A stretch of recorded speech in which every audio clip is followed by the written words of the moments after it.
A millionaire disguised himself as a doctor and told his own wife that her husband had only 24 hours to live. When he finished giving the diagnosis, what his wife confessed left him in shock. The golden September afternoon filtered through the leaves of the centennial mango tree that dominated the backyard garden of the Green Mansion. Paisley firmly held the metal watering can, her hands calloused from 15 years of dedicated work to that family she considered her own. At 52, she maintained the straight posture and attentive gaze that had always characterized her determined personality. Her graying hair was tied in a simple bun, and her impeccably pressed navy blue uniform reflected the care she devoted to every detail of her role. "These Paisleys need more water today. The heat is too much," she muttered to herself, observing the red petals that were beginning to wilt. The garden was her personal refuge within that immense property, a place where she could work in peace while organizing her thoughts about the house routine. Paisley knew every flower bed, every tree and every flower as if they were her own children. She had planted many of those species with her own hands, transforming that space into a small paradise that she cared for with genuine love. The sound of water gently falling on the plants always calmed her, especially on busier days. She moved with the natural grace of someone who perfectly knows their environment, each step calculated not to step on the more delicate seedlings. "Mr. Charles will be pleased when he sees how the lilies turned out," she thought, smiling discreetly. While watering the flower beds near the side wall of the mansion, Paisley noticed that the library window was slightly open, something unusual for that time of the afternoon. Mrs. Eliza typically used that room only in the morning to read her decoration magazines and make her private calls. The maid frowned, wondering if she should close the window to keep the room air-conditioned, as she always did when the owners forgot such details. Her helpful nature compelled her to take care of every aspect of the house, even when no one was watching. "Better check if everything is in order in there," she decided, discreetly heading toward the window. What Paisley saw through the opening made her heart stop for a few seconds. Mrs. Eliza, the elegant 43-year-old lady who always carried herself with distinction and composure, was passionately embracing a man who was definitely not her husband, Charles. Eliza's blonde hair, always arranged in a sophisticated style, was slightly disheveled, and her delicate hands caressed the man's face with an intimacy that Paisley had never witnessed between Eliza and Charles. The maid felt her legs tremble when she recognized the male profile. It was Silas, the family's old friend who had frequented the house for years. "My God, what's happening here?" whispered Paisley, unable to look away from the shocking scene. Silas, an attractive 45-year-old man with brown hair slightly graying at the temples and a smile that had always won everyone's sympathy in the family, held Eliza with intense passion. His strong hands wrapped around her delicate waist, and his brown eyes shone with an intensity that Paisley had never noticed before. He wore a light blue dress shirt that highlighted his well-maintained physique, the result of years playing tennis at the City Club. The maid watched in horror as he whispered something in Eliza's ear, making her chuckle softly in an intimate and complicit manner. "How can they do this to Mr. Charles?" thought Paisley, feeling a mixture of anger and sadness. Eliza responded to Silas's caresses with an ease that made it clear this wasn't the first time they had met in such a manner. Her green eyes, always cold and calculating when addressing the employees, now shone with genuine passion that Paisley had never seen during Eliza's 20 years of marriage to Charles. The emerald green dress she wore was slightly wrinkled, and her red lipstick had been smudged by kisses. The maid could see how Eliza smiled in a completely different way, as if she were a totally new person. She never looked at Mr. Charles that way, Paisley realized with growing indignation. The shock of the discovery made Paisley involuntarily step backward, and the metal watering can slipped from her trembling hands.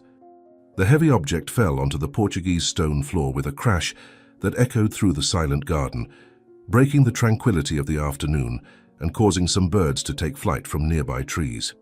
The noise was loud enough to be heard even inside the library, and Paisley immediately saw how Eliza and Silas abruptly separated, their faces expressing the panic of those caught in the act. "No, no, no," murmured Paisley, realizing she had just put herself in a very dangerous situation.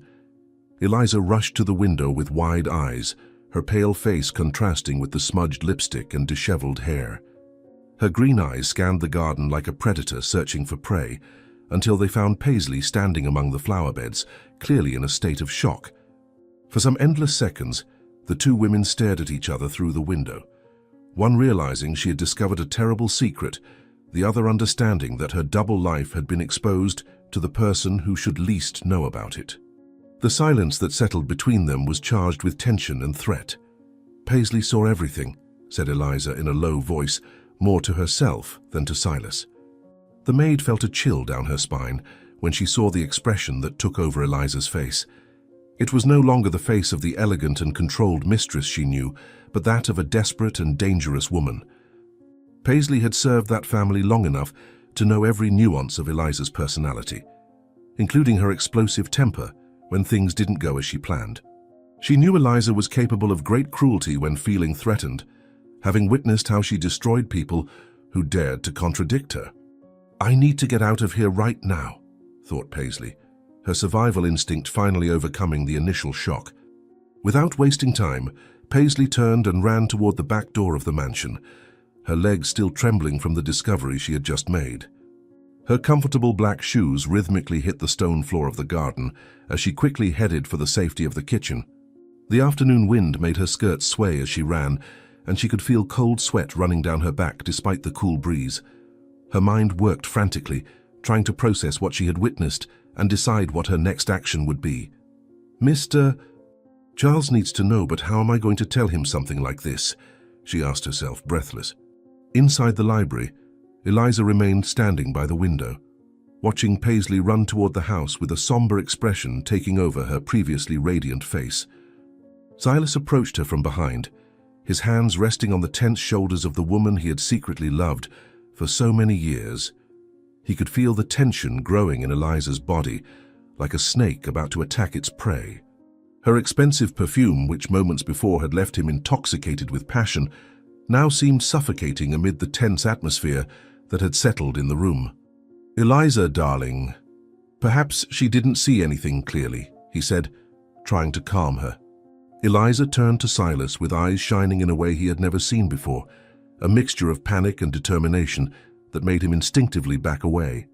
Her fists were clenched, and she was breathing rapidly like a cornered animal preparing to fight for survival.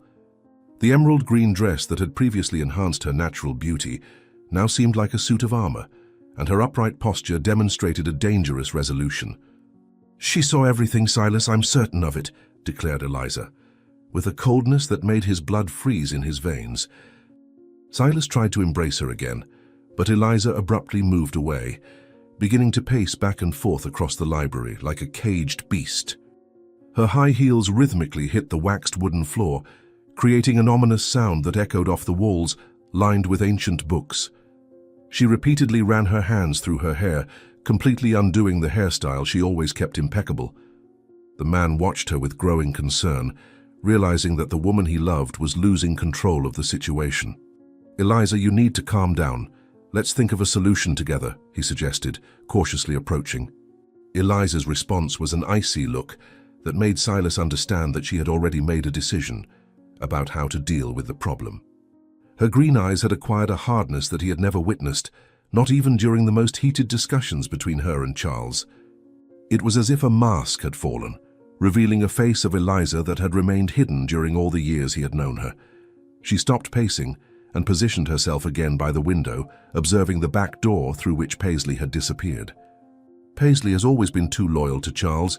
She will tell him everything," affirmed Eliza with a certainty that gave Silas chills. Meanwhile, Paisley had reached the kitchen and was leaning against the granite counter, trying to catch her breath and organize her thoughts. The warm and welcoming kitchen environment, with its gleaming utensils and the lingering aroma of the meals she prepared daily, offered little comfort in the face of the magnitude of what she had discovered. Her hands trembled as she gripped the edge of the sink, and her reflection in the window glass showed a pale and distressed face. 15 years taking care of this family, and now I discover that everything is nothing but a lie," she murmured, feeling tears of disappointment welling up in her eyes. The maid had known Charles since he was a young, idealistic businessman, full of dreams and plans for the future. She had witnessed his genuine love for Eliza during their courtship and the first years of marriage. when he treated her like a queen and made a point of demonstrating his devotion every day. Paisley had always admired Charles's dedication to his family, how he worked tirelessly to provide comfort and security for the wife he loved. He doesn't deserve this, not after everything he's done for her, thought Paisley, feeling indignation growing in her chest. At the same time, Paisley couldn't ignore the fact that telling Charles the truth could completely destroy his life. She had seen how he still looked at Eliza with admiration and affection, even after so many years of marriage. Charles blindly trusted his wife, and discovering that this trust was unfounded could break his spirit in an irreparable way.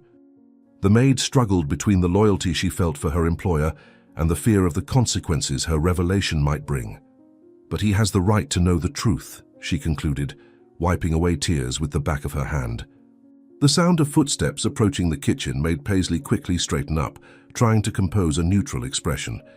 She picked up a dish towel and began to clean the already clean counter, in an attempt to appear busy with her usual tasks.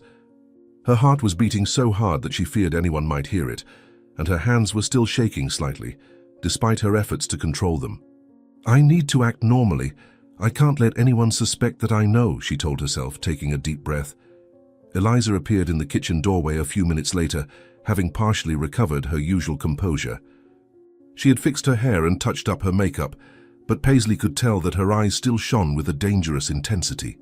The emerald green dress was impeccable again, as if nothing had happened, but the maid knew Eliza too well to be fooled by the facade.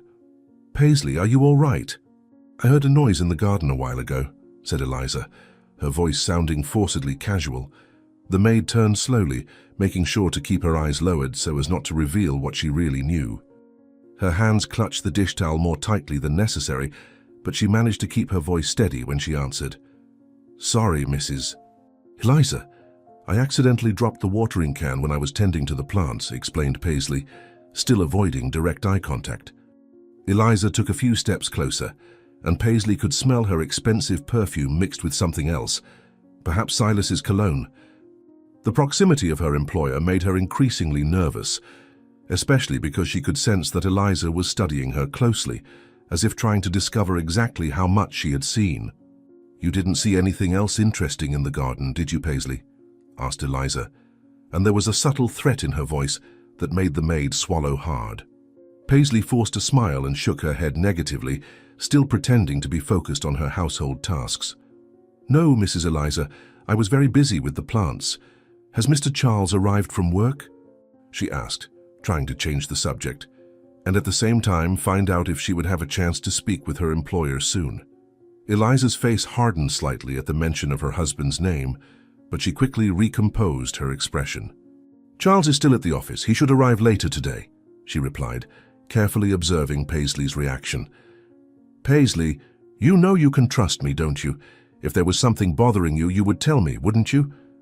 added Eliza, her voice taking on an almost maternal tone that fooled no one. The maid finally raised her eyes and met Eliza's penetrating gaze. For a few seconds, the two women measured each other in silence, each trying to decipher the other's intentions. Paisley could clearly see the veiled threat in her employer's green eyes, but she also perceived something more dangerous: desperation.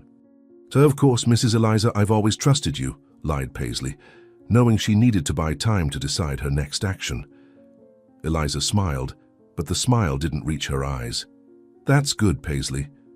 You have always been so loyal to our family," she said, emphasizing the word loyal in a way that sounded more like a threat than a compliment.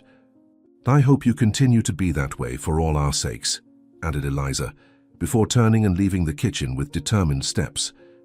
As soon as she was alone, Paisley felt her legs weaken and had to lean against the counter again.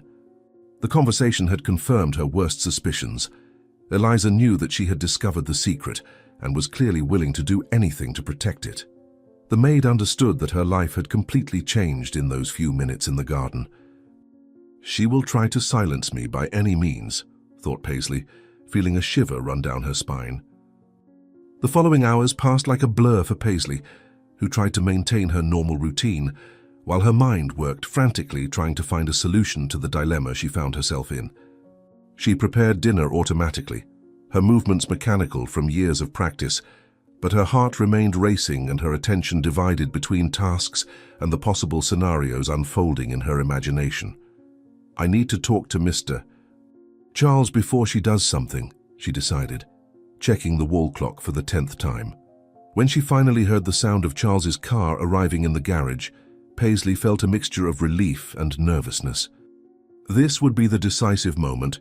She would finally have the opportunity to tell the truth to the man she considered more than an employer, almost like the son she never had.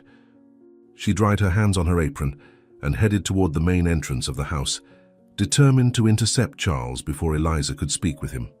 Mr. Charles needs to know the truth, whatever it takes, she muttered to herself.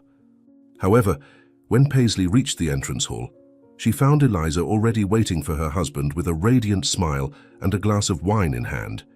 The mistress had changed and was wearing a navy blue dress that Charles always complimented, her hair perfectly arranged and her makeup flawless. It was as if the scene in the library had never happened. "Darling, how was your day?" asked Eliza when Charles entered, kissing him on the cheek with an affection that Paisley knew was completely false. Charles, a 48-year-old man with slightly graying brown hair and kind eyes, smiled at his wife and returned the affection with the genuineness that had always characterized his personality.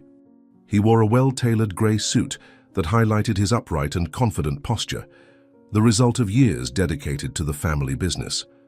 Paisley could see the fatigue in his eyes, but also the satisfaction of someone coming home after a productive day of work. "It was an excellent day, my love. We closed that contract with the São Paulo company," he said, accepting the glass Eliza offered him. Paisley remained in the shadows of the hall, observing the interaction between the couple and feeling her heart break as she saw the blind trust that Charles placed in his wife. She knew every expression of his, every gesture, and could tell that he was genuinely happy to be home with the woman he loved. "How am I going to destroy his happiness?" she asked herself, hesitating to approach. Eliza, as if she had a sixth sense for detecting Paisley's presence, turned slightly and met the maid's gaze. Her green eyes sent a clear and threatening message. Any attempt by Paisley to speak with Charles would be considered a declaration of war. "Paisley, dear, could you leave us alone?" "Charles and I have a lot to talk about," said Eliza with a sweet smile that fooled no one. The maid felt she had lost her opportunity, at least for now. "Of course, Mrs. Eliza. Mr. Charles, dinner will be ready in an hour," she said, giving a small curtsy before retreating to the kitchen. In the hours that followed, Paisley tried to find a new opportunity to speak with Charles, but Eliza seemed to always be nearby, like a vigilant guardian protecting her territory. The maid began to realize that her mistress had devised a strategy to keep her away from her husband, at least until deciding how to definitively deal with the situation. "She's buying time," Paisley understood, feeling anxiety growing in her chest. When it came time to serve dinner, Paisley noticed that the tension in the air was almost palpable, despite Eliza's efforts to maintain an atmosphere of normality. Charles seemed oblivious to the heavy atmosphere, commenting animatedly about the day's events and making plans for the weekend. Eliza responded with forced enthusiasm, but Paisley could see how her hands trembled slightly when she brought the glass to her lips. "She's more nervous than she shows," observed the maid. After dinner, Paisley retired to her quarters at the back of the property, but sleep did not come easily. She stayed awake until late, looking through the window of her small room and watching the lights of the main mansion. "I need to find a way to speak with Mr. Charles tomorrow," she decided, finally falling asleep with the determination that the truth would be revealed. The next morning, Paisley woke up early as always, but found Eliza already in the kitchen having coffee, something unusual since the mistress rarely woke before 9 o'clock. "Good morning, Paisley. Did you sleep well?" asked Eliza with a smile that didn't reach her eyes. Paisley responded politely, but could feel that something had changed during the night. Eliza seemed to have made a decision, and there was a dangerous determination in her posture that made the maid stay alert. "Madam Eliza woke up early today," commented Paisley, trying to sound casual. Eliza finished her coffee and stood up, smoothing the beige dress she was wearing. "Paisley, I need to talk to you about something important. Can you meet me in the main room in a few minutes?" she said, and there was something in her voice that made Paisley feel a chill down her spine. The maid nodded, watching Eliza leave the kitchen with determined steps. The time for confrontation has come, thought Paisley, taking a deep breath and preparing herself for what was to come.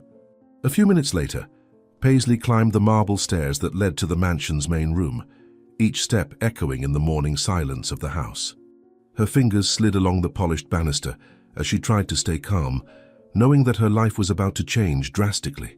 "Be brave, Paisley. Mr. Charles is counting on you," she said to herself.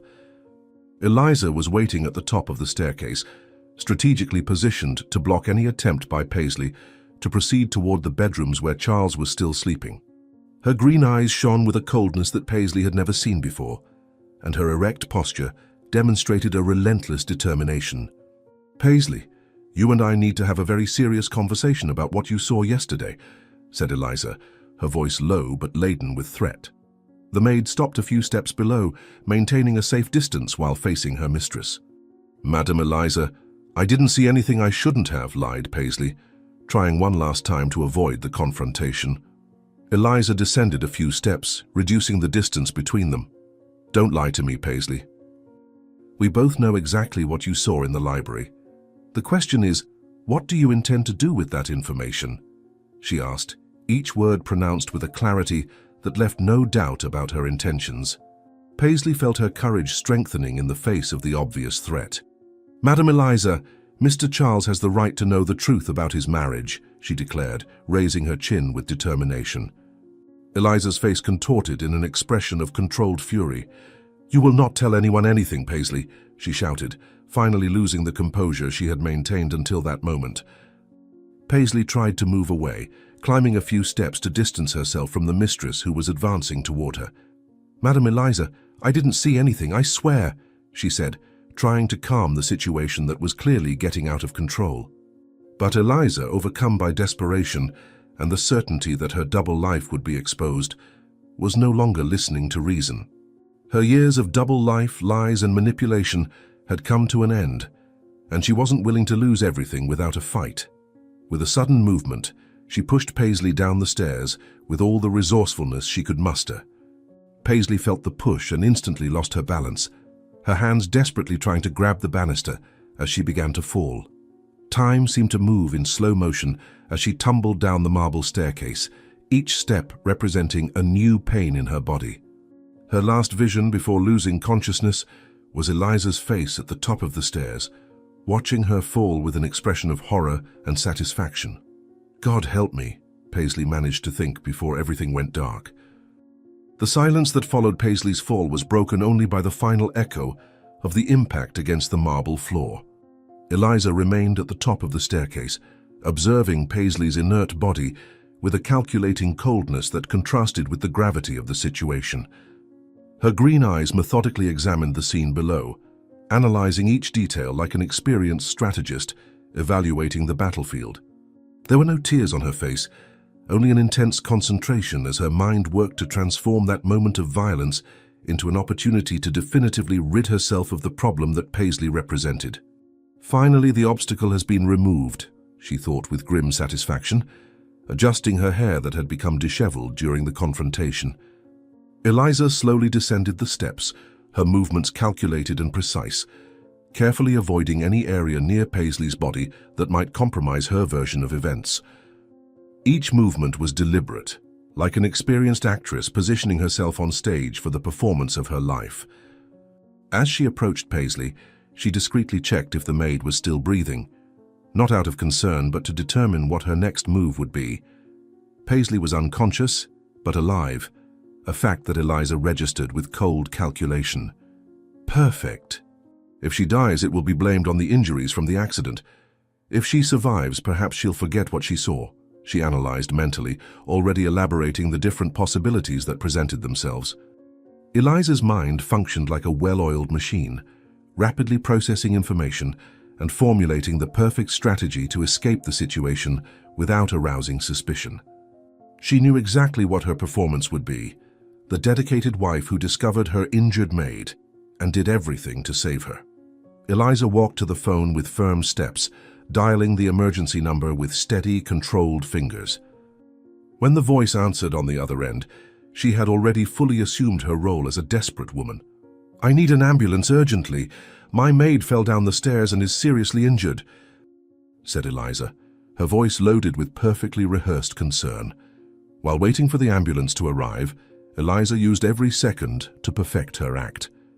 She slightly messed up her own hair to appear as if she had rushed to help Paisley, and pinched her own cheeks to create the appearance of someone in shock. Eliza strategically positioned herself near Paisley, rehearsing gestures of concern and care that would seem natural to the paramedic's eyes. "The performance needs to be perfect from the first second," she murmured, adjusting her posture to convey the appropriate desperation. The sound of the approaching siren was music to Eliza's ears, signaling the beginning of the most crucial phase of her plan.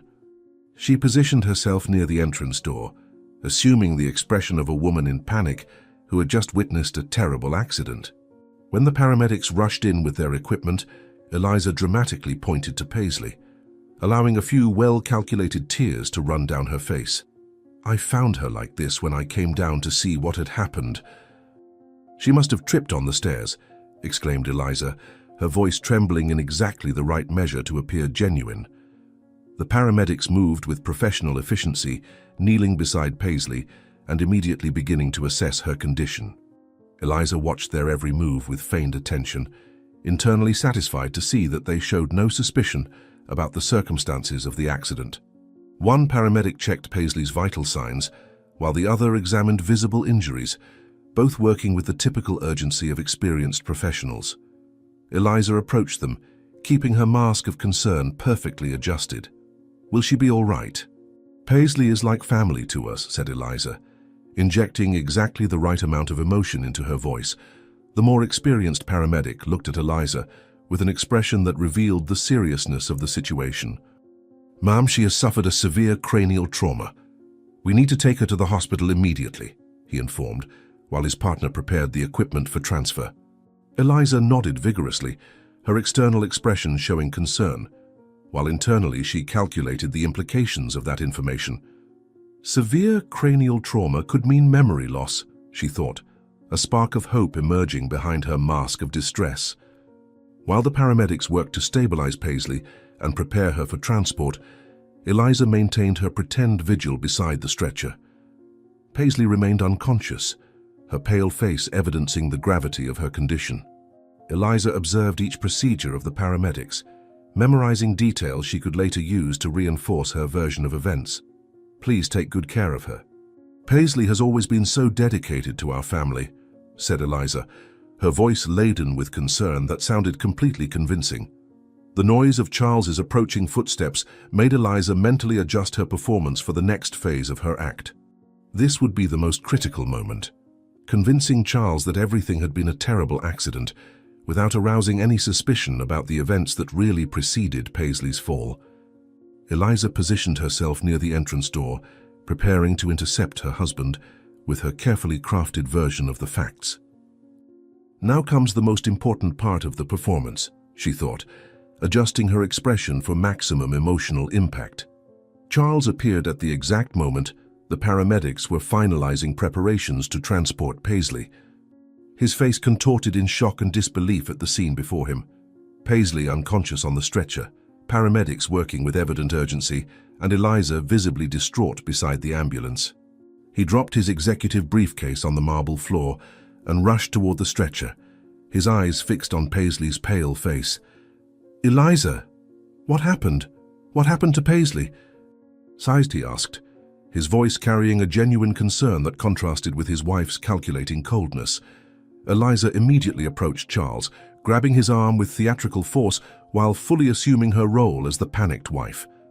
Perfectly timed tears began rolling down her face, and her voice trembled in the exact measure to convey desperation without seeming exaggerated. "Charles, it was horrible. I was tidying up some things when I heard a terrible noise coming from the staircase. When I ran to see what had happened, I found poor Paisley lying on the floor. She must have tripped, dear," explained Eliza, each word carefully chosen to construct her narrative. Charles alternated his gaze between Eliza and Paisley, trying to process the shocking information he had received. His mind worked quickly, remembering Paisley's careful and attentive personality, who rarely made mistakes or showed carelessness in her daily activities. Paisley has always been so careful with everything. It's hard to imagine her tripping like this, he commented, more verbalizing his thoughts than directing the observation specifically to Eliza. Eliza slightly intensified her pressure on Charles's arm, directing his attention back to herself and to the urgency of the present situation. Dear, accidents can happen to anyone, no matter how careful they are. Perhaps Paisley was distracted, or maybe she lost her balance for some reason. The important thing now is to ensure she receives the best possible medical treatment, said Eliza, her voice conveying a concerned rationality that reinforced her credibility. Charles addressed the paramedics directly as they were concluding preparations for Paisley's transfer to the ambulance. "How is her condition? Is it very serious?" he asked, his concern evident both in his voice and in the tense expression on his face. The chief paramedic responded with the professional honesty typical of his experience in medical emergencies. "Sir, she suffered significant cranial trauma. It's a serious situation that requires immediate and specialized medical attention. Every minute is crucial in cases like this," he explained, while beginning to move the stretcher toward the parked ambulance. Charles made an instantaneous decision, driven by the loyalty and gratitude he felt for Paisley after so many years of dedicated service. "I'll follow you to the hospital. I need to personally ensure that Paisley receives the best available care," he declared, already heading back to his car. Eliza felt a moment of relief upon realizing that Charles intended to accompany Paisley to the hospital, as this would give her time to better organize her version of the facts and perhaps even destroy any evidence that could compromise her. "Charles, dear, I'm very shaken by all of this. I think it's better for me to stay here to organize things and maybe clean the staircase before someone sees it," she said, using an apparently logical excuse to justify her absence. Charles was completely focused on his determination to accompany Paisley, driven by the genuine gratitude he felt for her tireless dedication to the family. "Eliza, Paisley dedicated 15 years of her life caring for our home and our family. It is my moral obligation to ensure she receives all necessary medical care, regardless of cost. You stay here, it might be better," he agreed, his voice carrying unwavering determination. Eliza nodded understandingly, internally satisfied for having managed to avoid going to the hospital, where her presence could be more harmful than beneficial. "You're right, dear. I'll take care of everything here and wait for news from you." "Paisley is in good hands with you," declared Eliza, her performance as a devoted wife remaining impeccable while secretly celebrating having free rein for her next maneuvers. Charles departed immediately for the hospital, driving with intense concentration while trying to process the shock of finding Paisley in that condition.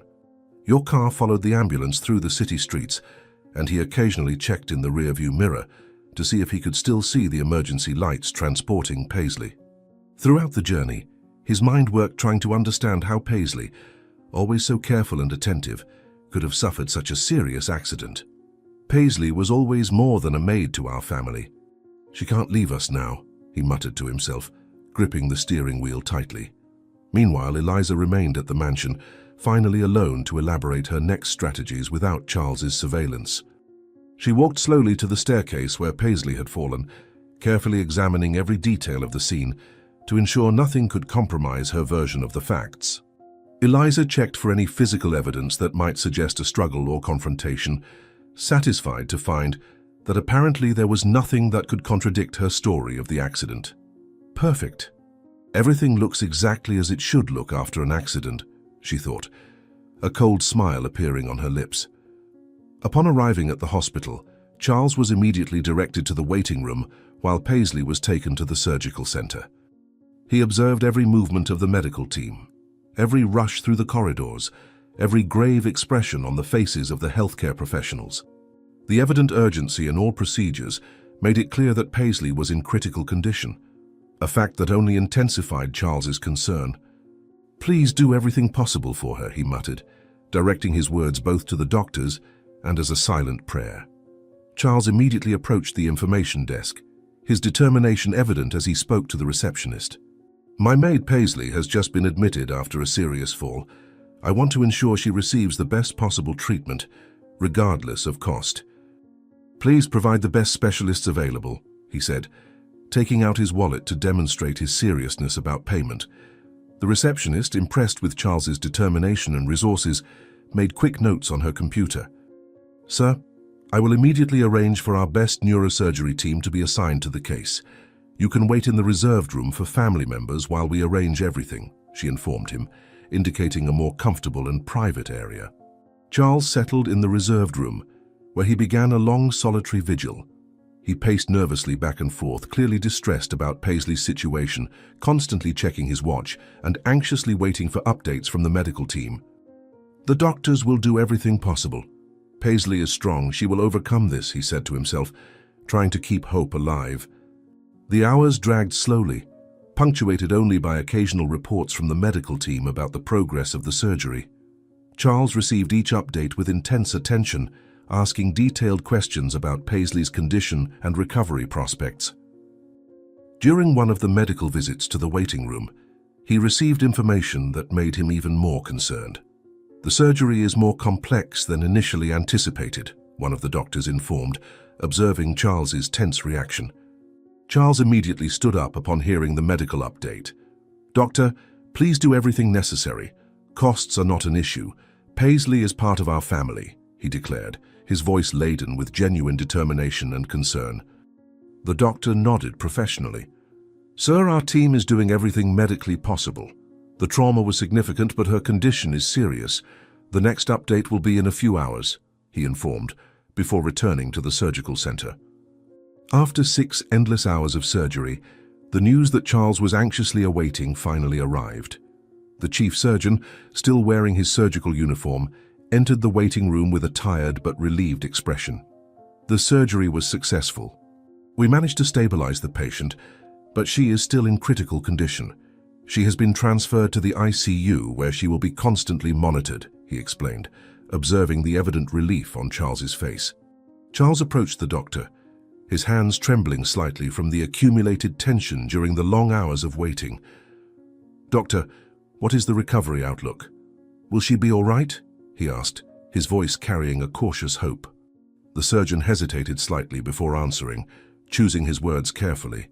"It's still too early to make definitive prognoses. Cranial trauma is always unpredictable. She may recover completely, or there may be permanent sequelae. There is also the possibility of memory loss, temporary or permanent," he explained, observing how Charles absorbed every word with intense attention. Charles immediately requested permission to see Paisley, and after some discussion with the medical team, he was authorized to make a brief visit to the ICU. He followed the nurse through the hospital corridors, his heart beating rapidly as he prepared to see Paisley in her current state. "We hope she wakes up soon, but for now she's still under sedation," informed the nurse who accompanied him. The ICU was a technologically advanced environment, full of monitors that emitted constant sounds and lights that blinked in regular rhythms. Paisley was connected to various devices that monitored her vital functions, her head wrapped in bandages that evidenced the extent of the injuries suffered. Charles approached the bed, his expression laden with concern and guilt for not having been present to protect Paisley. "Paisley, if you can hear me, know that I'm here. You will recover, I promise," he whispered, gently touching the maid's hand. After a few minutes in the ICU, Charles returned to the waiting room, where he remained for several more hours awaiting signs of improvement in Paisley's condition. He insisted on staying at the hospital throughout the night, determined to be present when Paisley awoke. "Paisley has always been there for our family when we needed her. Now it's my turn to be here for her," he muttered to himself, adjusting in the uncomfortable chair in the waiting room. During the early hours of the morning, the news that Charles was anxiously awaiting finally arrived. The ICU nurse appeared in the waiting room with an expression of cautious relief. "Sir, the patient is beginning to wake up. She's still very weak, but she's conscious. Would you like to see her?" she asked, observing how Charles immediately rose from his chair. Charles followed the nurse back to the ICU, his mind working to prepare for any possibility that might arise when Paisley regained consciousness. "If she remembers anything about the fall, perhaps she can help me understand how this happened," he thought, adjusting his expression to demonstrate the support and affection he felt for Paisley. When they arrived at Paisley's bed in the ICU, They could see that she was indeed awakening, her eyes moving slowly as she tried to focus on her surroundings. Charles immediately approached the bed, gently holding Paisley's hand while speaking in a low and comforting voice. "Paisley, I'm here. You're in the hospital, but you're safe now," he said, his voice laden with genuine relief and affection. Paisley tried to move her head in the direction of Charles's voice, her eyes struggling to focus on his familiar face. Her breathing was laborious, and she seemed to be making considerable effort just to remain conscious. Eliza observed each of Paisley's movements with intense attention, prepared to intervene if necessary. "Paisley, dear, it's good that you've woken up. We were very worried," said Eliza, her voice laden with perfectly calculated concern. Paisley tried to speak, but initially only incoherent sounds came from her throat. She made several attempts before managing to form recognizable words, her effort evident in every syllable she managed to pronounce. Charles held her hand more firmly, trying to transmit strength and support through physical contact. "Don't force yourself, Paisley. You suffered a serious fall, but you'll be fine," said Charles, his voice trembling slightly with emotion. Finally, Paisley managed to focus her eyes on Charles's face, and a spark of recognition appeared in her gaze. She weakly squeezed his hand, gathering strength to try to communicate something that seemed urgent. Eliza positioned herself strategically on the other side of the bed, prepared for any eventuality that might arise. "What is it, Paisley? What are you trying to say?" asked Charles, leaning closer to hear better. Paisley made a Herculean effort to form the words, her voice barely more than a whisper, as she struggled against the effects of the medications and the trauma suffered. "Mr. Charles, Mrs. Eliza is only interested in your money. The accident. It was your wife. She pushed me down the stairs because—" Paisley managed to say, her words abruptly interrupted when the monitors began to beep uncontrollably. At that moment, Paisley's body began to react strangely, and she lost consciousness again before being able to complete her devastating revelation. The medical team immediately rushed to the bedside, pushing Charles and Eliza aside as they worked frantically to stabilize Paisley again. "Please get out! We need to work!" shouted one of the nurses, while the doctors moved urgently around the bed. Charles stood in total shock, Paisley's partial words echoing in his mind like a nightmare he couldn't fully comprehend. What did she mean by that? "Eliza, what was Paisley trying to say?" he asked, turning to his wife with an expression of growing confusion and horror. Charles remained on vigil throughout the night at the hospital, his back aching from the uncomfortable position in the waiting room chair, but his mind was completely absorbed by Paisley's interrupted words. Each time he closed his eyes, he heard again that weak voice whispering about Eliza having pushed someone down the stairs. The sound of medical monitors echoed through the corridors, creating a constant symphony that only intensified his growing anxiety. He would periodically get up to walk the corridors, trying to organize his confused thoughts while observing the nighttime movement of the hospital. This cannot be true. Eliza would never do such a thing to Paisley, he repeated to himself, as if repetition could make his doubts disappear. When the first rays of sunlight began filtering through the hospital windows, Charles was still awake, his eyes red from lack of sleep, and his mind working tirelessly to find a logical explanation for Paisley's words. He had spent the last hours mentally reviewing every interaction between Eliza and Paisley that he could remember, looking for signs of tension or conflict that might justify the devastating accusation. During all these years, he had always perceived Eliza as a demanding employer, but never imagined she could be capable of physical violence against Paisley. Perhaps Paisley was confused because of her injuries. Perhaps she didn't know what she was saying. He tried to convince himself, but doubt continued to erode his peace of mind. The morning nurses began arriving for the next shift, and Charles observed their every movement, anxiously waiting for news about Paisley's condition. One of them approached him with a compassionate expression, clearly recognizing that he had spent the entire night at the hospital. "Sir, the patient is still in critical condition, but stable. She will probably remain unconscious for a few more hours," she informed him, noticing the deep circles around Charles's eyes. He thanked her for the information, but his mind was already developing a desperate plan to discover the truth about Eliza. "I need to know if Eliza really did that. I need to discover the truth somehow," he decided, a grim determination taking over his thoughts. Charles began to observe more carefully the functioning of the hospital, noting how doctors moved through the corridors with their white coats and identification badges. He paid special attention to shift change times, when there was more movement and less individual attention to details. An idea began forming in his mind, a risky and potentially dangerous idea, but one that could be his only chance to discover the truth about Eliza. If what Paisley said, if my wife is only interested in my money, she would confess something if she believed I was dying. If I can pass myself off as a doctor, I can test Eliza somehow. I can find out if she's really capable of what Paisley suggested, he thought, mentally analyzing the feasibility of his plan. During breakfast at the hospital, Charles discreetly approached a cleaning staff member who seemed new to the job and clearly insecure about his responsibilities. The man was organizing some medical uniforms that had been left for washing, and Charles saw a perfect opportunity to put his plan into action. He waited until there was no one around, and then approached the employee with a serious and determined expression. "Listen, I need your help with something very important." "I'm willing to pay well for it," said Charles, taking a considerable amount of money from his wallet. The employee looked around nervously, clearly uncomfortable with Charles's unexpected approach, but his eyes fixed on the money being offered. "Sir, I don't know if I can help. I only work with cleaning here," he replied, but his voice showed interest despite the initial hesitation. Charles realized he had found the right person for his need, someone who needed extra money and wouldn't ask too many questions about his motivations. "It's nothing illegal, I guarantee. I just need a lab coat and a temporary badge." "It's a very important personal matter," explained Charles, slightly increasing the financial offer.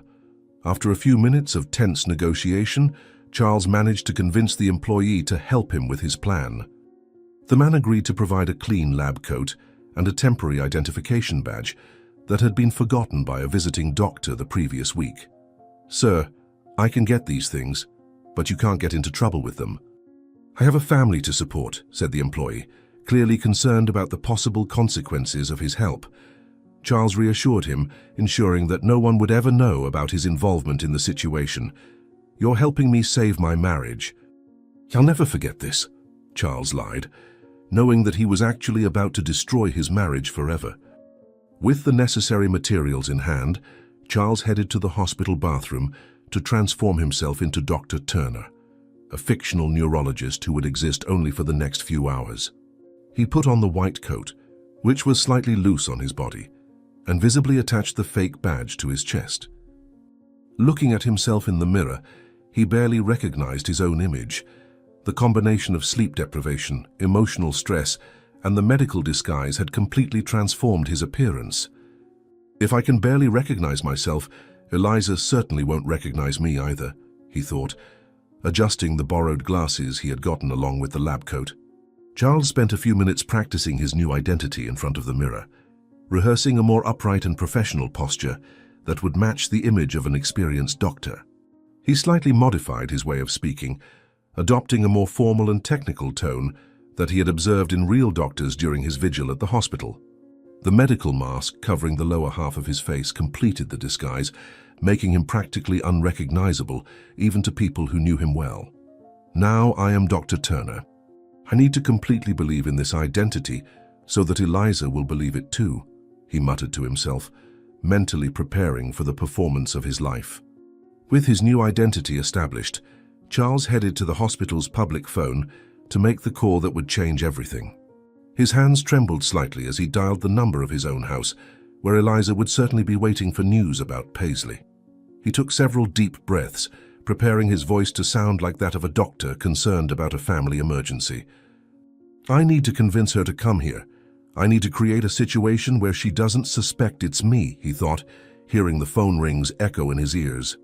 Eliza answered the phone on the third ring, her voice sounding slightly anxious as if she were expecting important news about Paisley's situation. "Hello, who's speaking?" she asked, and Charles could detect an underlying tension in her voice that was not normally present. "Mrs. Green, this is Dr. Turner from St. Raphael Hospital. I need you to come to the hospital immediately. Your husband became ill when he learned that the maid's condition had worsened during the night," said Charles, forcing his voice to sound professional and urgent. Eliza was silent for a few seconds, and Charles could almost hear the gears in her mind working to process the information she had received. "What exactly happened to my husband, Doctor?" she asked, but her voice did not show the genuine concern that Charles expected to hear from a dedicated wife. "He fainted in the waiting room, and we brought him in for some emergency tests. We discovered something very serious that needs to be discussed in person with the family," explained Charles, creating an urgency that he hoped would motivate Eliza to come to the hospital. Eliza's response was calculated and cold, confirming some of the suspicions that Charles was developing about her true personality. "Doctor, I'm getting ready now and will be there immediately. Can you give me more details about his condition?" she asked, but there was something in her voice that sounded more like curiosity than genuine concern. Charles realized that he needed to be careful with the information he provided, creating enough suspense to motivate her to come, but without revealing details that could compromise his plan. "I prefer to explain in person when you arrive. It's a very delicate situation," he replied, ending the call before Eliza could ask more questions. After hanging up the phone, Charles headed to the neurology office he had observed during his night vigil. The environment was empty at that time of morning, and he took the opportunity to familiarize himself with the space where they would stage the most important meeting of his life. The walls were decorated with medical diplomas and images of the human brain, creating an atmosphere of scientific seriousness that would be perfect for his performance. "This environment will give credibility to my story. Eliza won't suspect anything," he thought, positioning himself behind the doctor's desk to practice his professional posture. Charles spent the following minutes organizing some medical papers he found on the desk, creating the appearance of a doctor who was reviewing important test results. He practiced different facial expressions in the reflection of the window, alternating between professional concern and scientific seriousness. The medical mask helped conceal any expression that might betray his true identity, but he knew his eyes would need to convey the medical authority necessary to convince Eliza. "I need to be convincing from the first second. I can't give her any reason to suspect," he muttered, adjusting his posture once more. When the reception nurse announced Mrs. Green's arrival, Charles felt his heart race, but forced himself to maintain the external calm he had practiced. He positioned himself strategically behind the office desk, with medical papers organized in front of him, so that he appeared to be reviewing important results. The morning light filtered through the windows, creating a professional atmosphere that perfectly complemented his disguise. "Now is the moment of truth. I'm going to discover who Eliza really is," he thought, breathing deeply to control his growing anxiety. Eliza entered the office a few minutes later, her appearance impeccable despite the supposed urgency of the situation. She wore an elegant dress and her makeup was perfect, as if she had carefully prepared for an important occasion instead of a medical emergency. Charles discreetly observed how she examined the office environment, her cold eyes evaluating every detail with a precision that sent a chill down his spine. "Dr. Turner, I came as soon as I received your call. How is my husband?" she asked, but there was something in her voice that didn't sound like genuine concern. Charles rose respectfully when Eliza entered, maintaining his professional posture while internally analyzing every nuance of her behavior. His years of marriage had taught him to read Eliza's facial expressions, but now he was seeing aspects of her personality he had never noticed before. "Mrs. Green, thank you for coming so quickly. Please sit down," he said, indicating the chair in front of the desk with a gesture he hoped would appear natural and doctor-like. Eliza settled into the chair with studied elegance, crossing her legs so that her dress remained perfectly arranged. Her green eyes examined Charles with an intensity that made him momentarily question whether his disguise would be enough to fool her. "Doctor, you mentioned on the phone that you discovered something serious about my husband. What exactly is it?" she asked, her voice maintaining a controlled tone that contrasted with the urgency of the situation Charles had described. Charles organized the papers before him with deliberate movements, creating suspense, while mentally preparing the words that would forever change his perception of Eliza. He had rehearsed this moment throughout the night, but now that he was face to face with his wife disguised as a doctor, He felt the full weight of the charade he was about to execute. "Mrs. Green, when your husband fainted, we decided to do some preventive tests. Unfortunately, we discovered something very concerning," he said, pausing dramatically to observe Eliza's reaction. Eliza's expression remained carefully neutral, but Charles could detect a spark of something, perhaps curiosity, perhaps expectation, in her green eyes. "What kind of discovery, Doctor? Is it something serious?" she asked, leaning slightly forward in a way that could be interpreted as anxious interest, but which to Charles seemed more like calculated anticipation. Charles took a deep breath, preparing himself to pronounce the words that would reveal Eliza's true nature, once and for all. "Mrs. Green, after a detailed analysis of the tests, we discovered that your husband has a very aggressive brain tumor. It's an extremely serious situation," he said, pausing to carefully observe Eliza's initial reaction to this devastating news. Eliza's response was subtle, but Charles, who knew her intimately, managed to detect signs that a stranger would never notice. Her shoulders relaxed almost imperceptibly, as if a weight had been lifted from them, and a very brief expression of relief passed over her face before she could recompose her mask of concern. "A brain tumor? That's very serious, Doctor. What's the prognosis?" she asked, but her voice lacked the devastating emotion that would be expected from a wife who had just received such terrible news about her husband. Charles continued his careful observation of Eliza, while elaborating the next part of his medical charade. "Unfortunately, Mrs. Green, due to the location and aggressiveness of the tumor, the prognosis is very poor. By our calculations, your husband has approximately 24 hours to live," he said, pronouncing these words with all the medical gravity he could muster. Eliza's reaction to this news was what finally confirmed all the horrible suspicions that Charles was developing about his wife. Instead of breaking down in tears or showing emotional shock, she simply nodded, as if she were receiving information about the weather. 24 hours. That's very specific, Doctor. Is there any possibility of error in the diagnosis?" she asked, but her question sounded more like fact-checking than desperation for a second opinion. Charles forced his voice to maintain the professional tone while internally struggling against the wave of horror and disillusionment that was taking over him. "Unfortunately, Mrs. Green, we've conducted multiple tests to confirm the diagnosis. There's no doubt about the severity of the situation," he responded, observing how Eliza processed this information with a calmness that was completely inappropriate for the circumstances. Eliza remained seated in silence for a few moments, and Charles could see her mind working to process the implications of the news she had received. When she finally spoke, her words were like a dagger to Charles's heart, confirming all his worst suspicions about the woman with whom he had shared 20 years of his life. "Dr. Turner, if my husband has only 24 hours to live, is there really any point in trying treatments that will only prolong his suffering?" she asked, her voice carrying a coldness that made Charles's blood freeze. Charles felt as if he had received a punch to the stomach, but forced himself to maintain his medical composure while processing Eliza's shocking reaction. "Mrs. Green, I understand this is a very difficult situation, but there is always hope while there is life.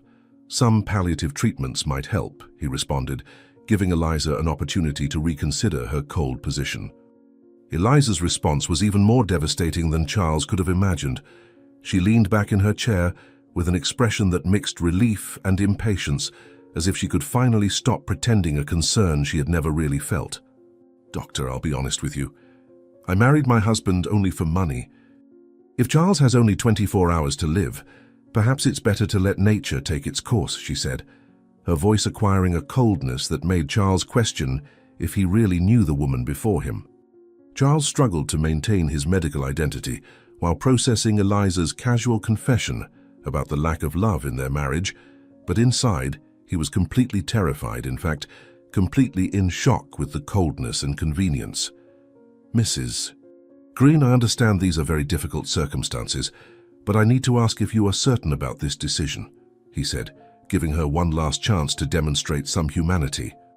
Eliza looked directly into Charles's eyes through the medical glasses, and in that moment, he could see for the first time the true person who was hidden behind the mask of dedicated wife that she had worn for so many years.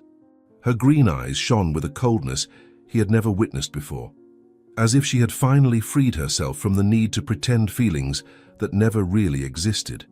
Charles watched in horror as an almost imperceptible smile appeared at the corner of Eliza's lips, revealing a dark satisfaction that she couldn't completely disguise. The woman seated before him seemed to be a complete stranger, someone he had never truly known despite 20 years of living together. "Dr. Turner, I'll be completely honest with you since we're talking about life and death here," said Eliza, her voice acquiring a confessional tone that made Charles's heart beat even faster. Eliza adjusted herself in the chair, assuming a more relaxed posture that drastically contrasted with the gravity of the medical situation that had been presented to her. Her movements were calculated and deliberate, as if she was finally feeling comfortable enough to reveal her true personality. Charles could see how her hands, which moments before were tense, now rested calmly in her lap, demonstrating a tranquility that was completely inappropriate for a wife who had just received devastating news about her husband. "If Charles has only 24 hours to live, that would almost be like a gift from fate," she continued, her words falling like bombs on Charles's heart. The disguised doctor felt his own hands begin to tremble behind the desk, and he had to struggle to maintain his professional composure while processing his wife's casual cruelty. "As far as I'm concerned, doctor, don't even bother trying to save him. You can even turn off the machines right now if you want," declared Eliza, with an indifference that made Charles question whether he really knew the woman with whom he had shared his life. Eliza's voice gained a bitterness that Charles had never detected before, as if she was finally allowing herself to express resentments she had harbored for years. "I don't care about this marriage, doctor. 20 years pretending to be happy. 20 years smiling and playing the role of the perfect wife while I only wanted the money inside," she said, each word loaded with a brutal honesty that destroyed all the memories Charles had of happy moments in their marriage. He observed how she spoke with a negative passion, her eyes shining with an intensity that revealed how much she had hated her married life. The man disguised as a doctor felt as if each word was a stab, systematically destroying all his certainties about the love he thought he had shared with Eliza for so many years. "If his death means my freedom, then let it be quick and painless, not for him but because I don't want to have to pretend to grieve for too long," she concluded, her final words carrying a cruel indifference that left Charles in total shock. Charles remained motionless in his chair for several minutes after Eliza finished her devastating confession, his hands trembling imperceptibly under the office desk as he processed the magnitude of the revelation he had just heard. The medical coat he wore now seemed as heavy as lead on his shoulders, and the mask covering his face had become suffocating, but he dared not move for fear of revealing his true identity. Every word Eliza had pronounced echoed in his mind like a hammer breaking the foundations of everything he believed about his marriage and about the woman he thought he loved. 20 years of lies.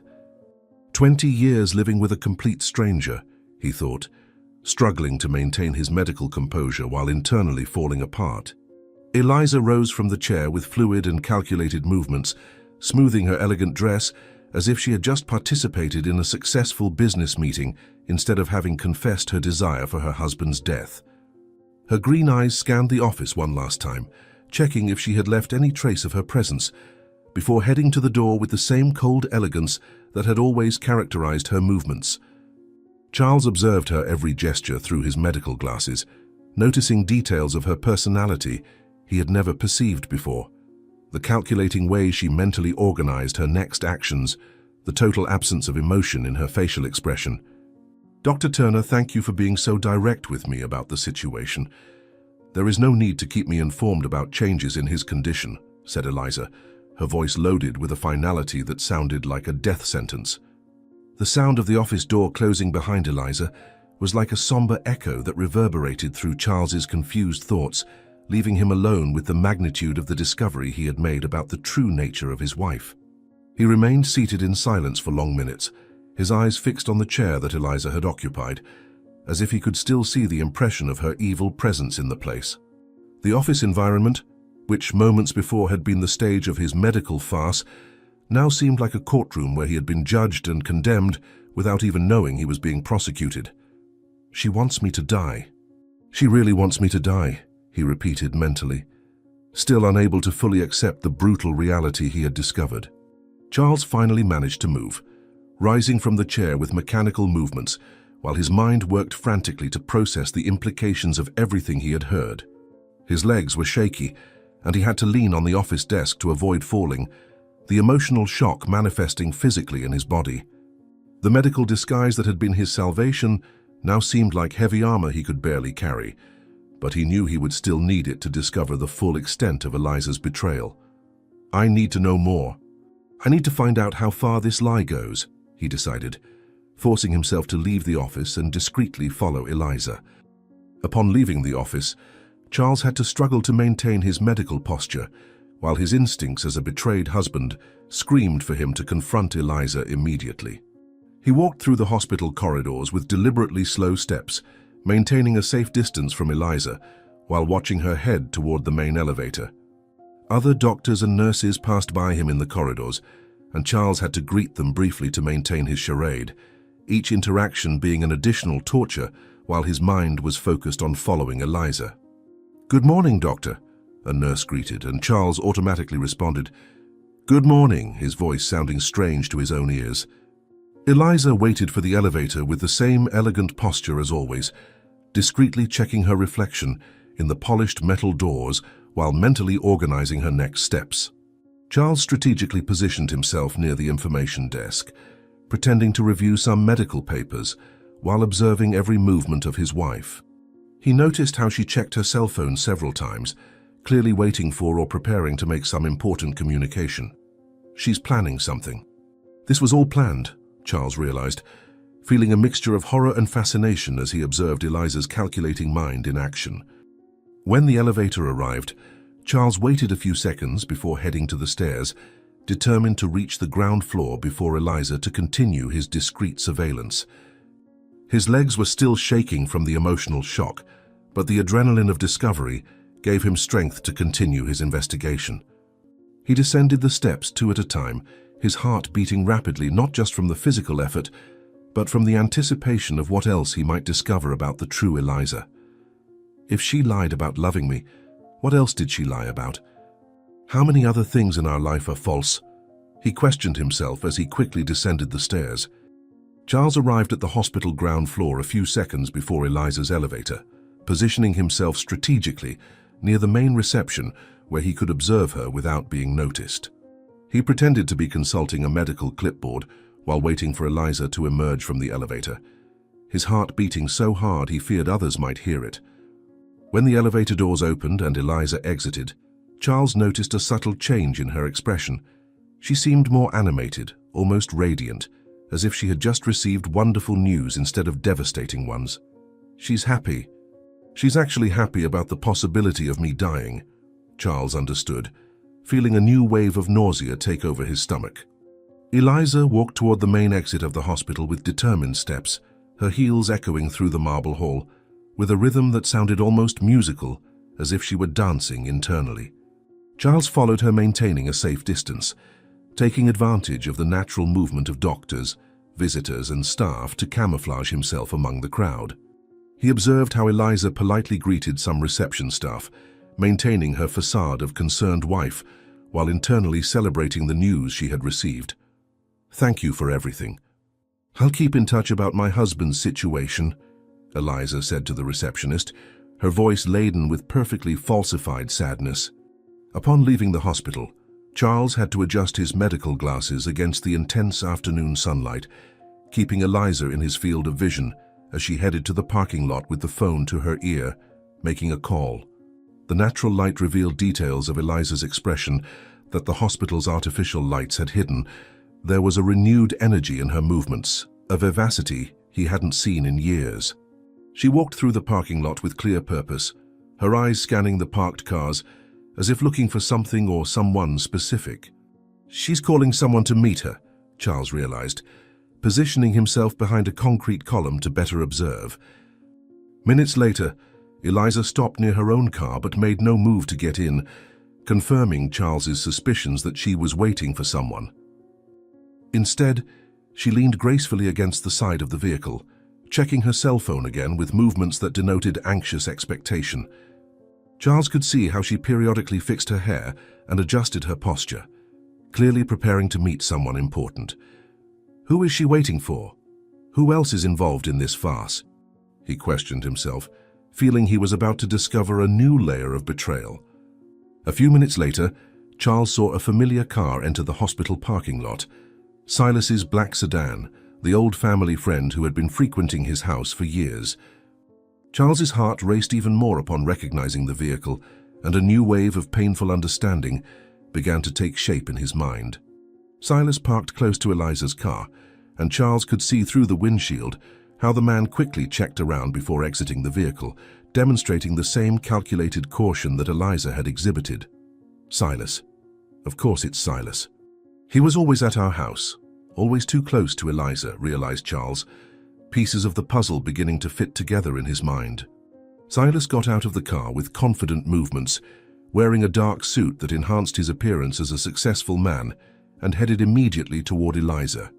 Charles watched in horror as his wife's face lit up with a genuine smile, a type of smile he hadn't seen directed at him for many years. It was obvious that these two shared an intimacy that went far beyond the casual friendship they had pretended to have all these years in Charles's presence. How long has this been going on? Years? Since the beginning? Charles questioned himself, feeling as if he was discovering that his entire adult life had been an elaborate staging. Eliza and Silas greeted each other with a kiss on the cheek that lasted a few seconds longer than would be appropriate for friends, and Charles could clearly see the familiar intimacy between them. Silas placed his hand on Eliza's waist in a possessive way that made it clear they were much more than friends, and Eliza leaned into him in a manner that Charles recognized as the way she used to lean against him during the first years of their marriage. They are lovers, probably for years, Charles understood, feeling a mixture of betrayal and relief. At least now he understood why Eliza had become so cold and distant with him. Charles moved discreetly behind a parked car, positioning himself so he could hear the conversation between Eliza and Silas without being detected. The acoustics of the parking lot were favorable, and he could catch most of the words they exchanged, especially because both seemed relaxed and weren't concerned with lowering their voices. "Eliza, darling, you look radiant." "The news about Charles must have been good for you," said Silas, his voice laden with an intimacy that confirmed all of Charles's suspicions. Eliza chuckled softly, a sound Charles hadn't heard in years, before responding to Silas with a brutal honesty that made Charles's blood run cold. "Silas, you can't imagine how wonderful it was to hear that doctor say Charles has only 24 hours to live. It's as if all my problems will be resolved at once," she said, her voice carrying a genuine happiness that was terrifying to hear. Silas held Eliza's hands between his, looking deeply into her eyes with an intensity that Charles recognized as true love. The kind of love he thought he had shared with Eliza, but now realized had been only an illusion. "Darling, we can finally be together openly. There will be no more need to hide, to pretend to be just friends," said Silas, his words confirming that the relationship between them had been of long duration. Eliza nodded enthusiastically, her eyes shining with a happiness that Charles had never seen during their years of marriage. "Silas, I was beginning to think this day would never come.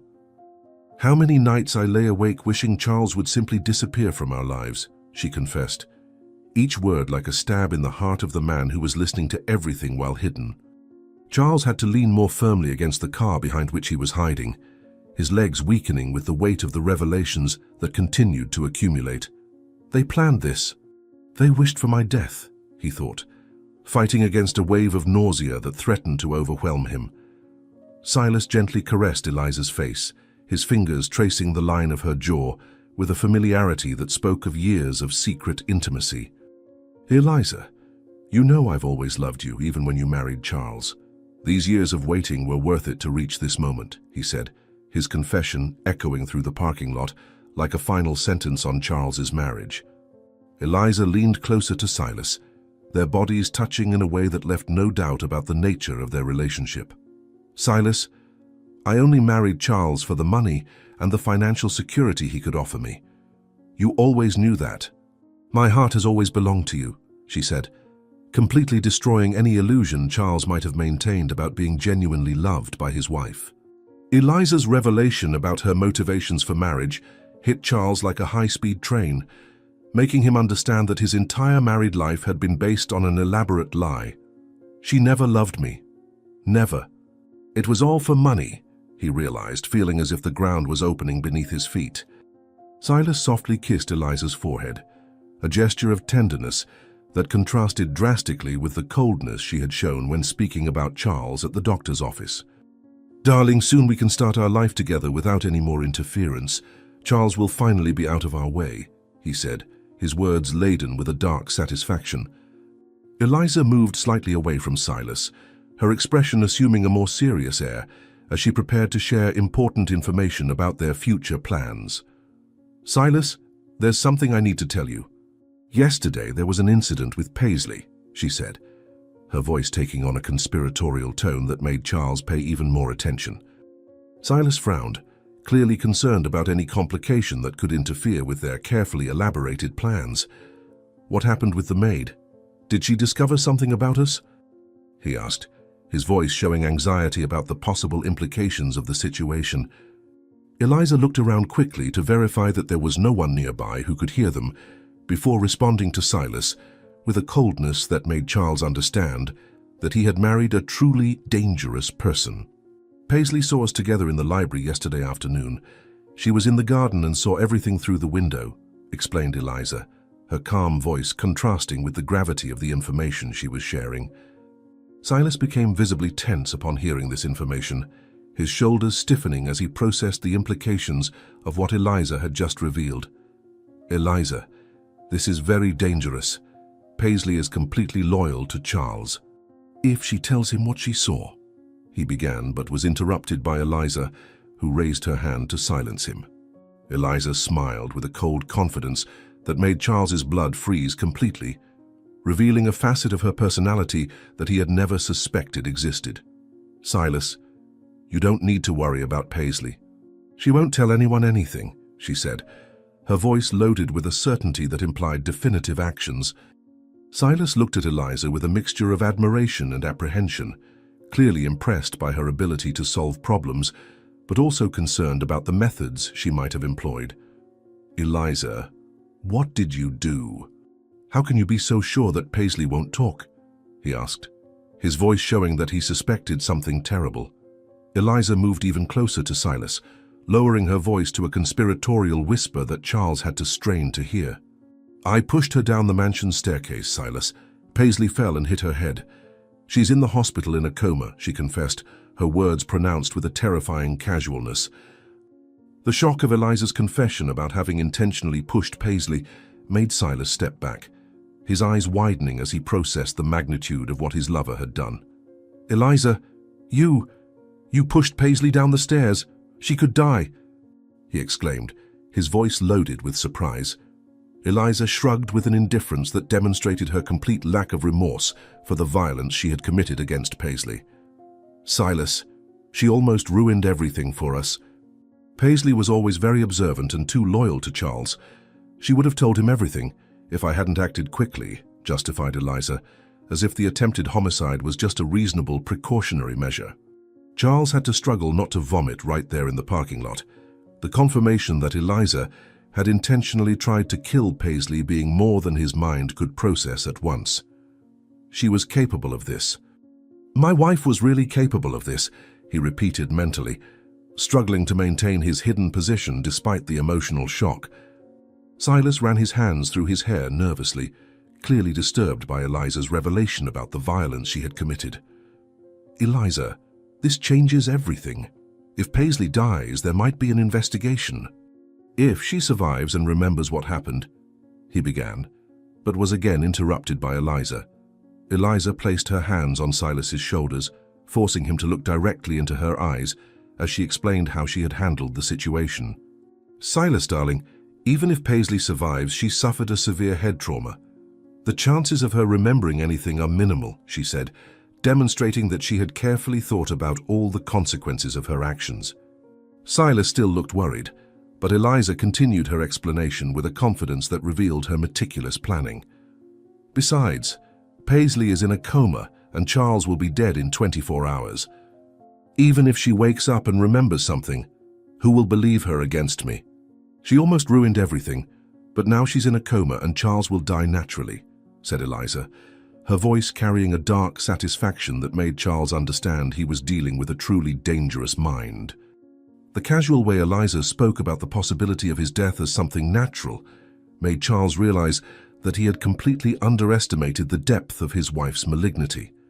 She doesn't care about me or anyone, he thought, feeling a mixture of terror and shock at the criminal mind he had discovered.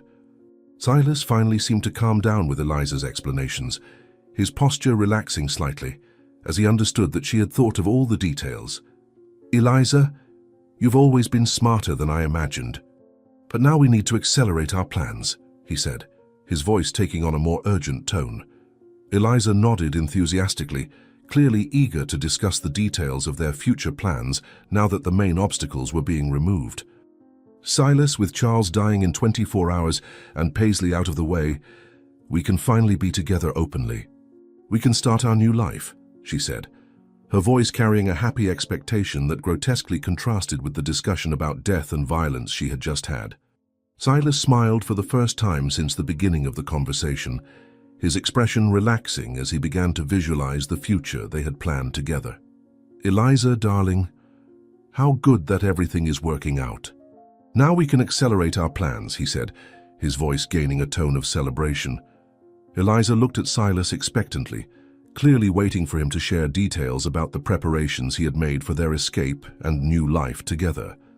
Silas, were you able to resolve the financial issues we discussed and the tickets? She asked, her voice showing anxiety about the practical aspects of their plans. Silas smiled proudly, clearly pleased with his efficiency in organizing the details of his escape with Eliza. Eliza, darling, I already got the tickets to Europe and transferred the money we managed from his joint account. When Charles dies, we'll have access to the entire inheritance and can start our new life far from here, he revealed, his final words falling on Charles like a definitive death sentence. Charles remained hidden behind the car for several minutes after Eliza and Silas said goodbye and departed in opposite directions, his legs trembling not only from emotional shock, but also from the adrenaline rushing through his veins as he processed the magnitude of the revelations he had discovered. The medical coat he still wore was soaked with cold sweat, and he had to lean on the vehicle's hood to avoid fainting right there in the hospital parking lot. Every word he had heard from the conversation between his wife and his supposed best friend echoed in his mind like hammers breaking the last vestiges of his previous life. 20 years of marriage based on lies. 20 years living with two snakes who planned my destruction, he thought, feeling a mixture of devastation and a cold anger he had never experienced before. When he finally managed to move, Charles walked slowly back to the hospital, his steps automatic while his mind worked frantically to elaborate a revenge plan that would be proportional to the betrayal he had discovered. He knew he needed to act quickly, before Eliza and Silas could put their plans in motion, but he also understood that a single wrong move could ruin his chance to deliver justice. The medical disguise that had been his salvation now felt like a second skin, and he decided to keep it for a few more hours while meticulously organizing his response to the betrayal. They think they've won. They think I'm going to die in 24 hours. I'll use this advantage against them, he decided, feeling a cold determination take over his thoughts. Back at the hospital, Charles headed to the bathroom where he had transformed into Dr. Turner hours before. But this time, it was a completely different man who looked into the mirror. His eyes, which in the morning reflected confusion and hopelessness, now shone with a calculating intelligence he didn't know he possessed. He carefully removed the lab coat and glasses, storing them in a bag he would take with him, as evidence of his successful disguise. Eliza wants me to die. Then I'll die symbolically and be reborn as someone she never expected to face, he muttered to himself, adjusting his normal appearance before leaving the hospital. The journey back to the mansion was a transformation journey for Charles, who used every minute in traffic to meticulously plan every aspect of his revenge. He called his personal accountant during the trip, instructing him to prepare specific documents that would be necessary for the financial transfers he intended to execute. I need everything ready by tonight. It's a matter of life and death, he said on the phone, his voice carrying an urgency that made the professional agree to work outside normal hours.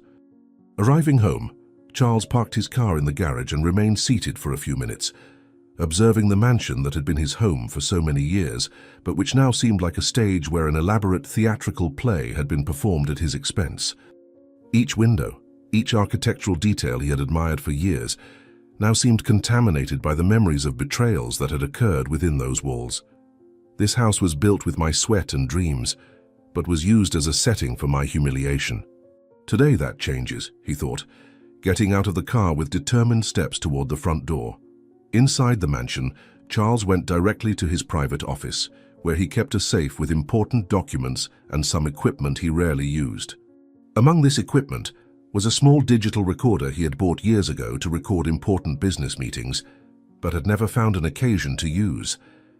He tested the device several times, familiarizing himself with its buttons and checking the recording quality. This little device will be the key to bringing justice. It will be the definitive proof of the confession I'm going to extract from her, he decided, placing the recorder in his shirt pocket. Charles spent the following afternoon making strategic calls to various professionals who would be necessary to execute his revenge plan. He contacted his personal lawyer, instructing him to prepare divorce documents with specific clauses that would protect his assets from any claims by Eliza. "Doctor, I need these documents ready tonight, and I want you to include an infidelity clause that nullifies any right she has to alimony," he instructed, his voice firm and determined.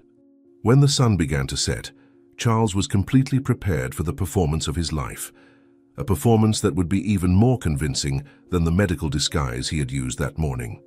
He rehearsed in front of the bathroom mirror, practicing different facial expressions that conveyed happiness, relief, and gratitude, feelings completely opposite to what he actually felt.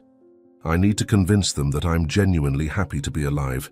I need to make them believe I don't know anything," he muttered, adjusting his posture to appear more relaxed and carefree. Charles picked up his cell phone and dialed Eliza's number, breathing deeply to control his voice before she answered. When Eliza answered, her voice sounded slightly tense, as if she were expecting news about his medical condition. "Eliza, my love, I have wonderful news to share with you," said Charles, forcing his voice to sound enthusiastic and relieved. Eliza was silent for a few seconds, clearly confused by the excitement in Charles's voice. "Charles, how are you feeling?"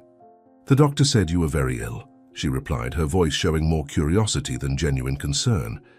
Charles laughed loudly, a sound he forced to sound genuinely cheerful. "Eliza, darling, there was a terrible mistake at the hospital. The tests they did were from another patient. When they redid my tests, they discovered I'm completely healthy," he lied, creating a story that he knew would devastate Eliza and Silas's plans. Eliza's response was a prolonged silence, and Charles could almost hear the gears of her mind working to process this unexpected information. "An error in the tests? But the doctor seemed so certain about the diagnosis," she said, her voice laden with disappointment that she tried to disguise as confusion. Charles continued his performance, injecting even more enthusiasm into his voice. "Eliza, my love, I want to celebrate this second chance that life has given me. I'll prepare a special dinner tonight. And how about we invite Silas to join us? After all, he's always been such a close family friend," he suggested, savoring ironically the words he knew would create panic in Eliza.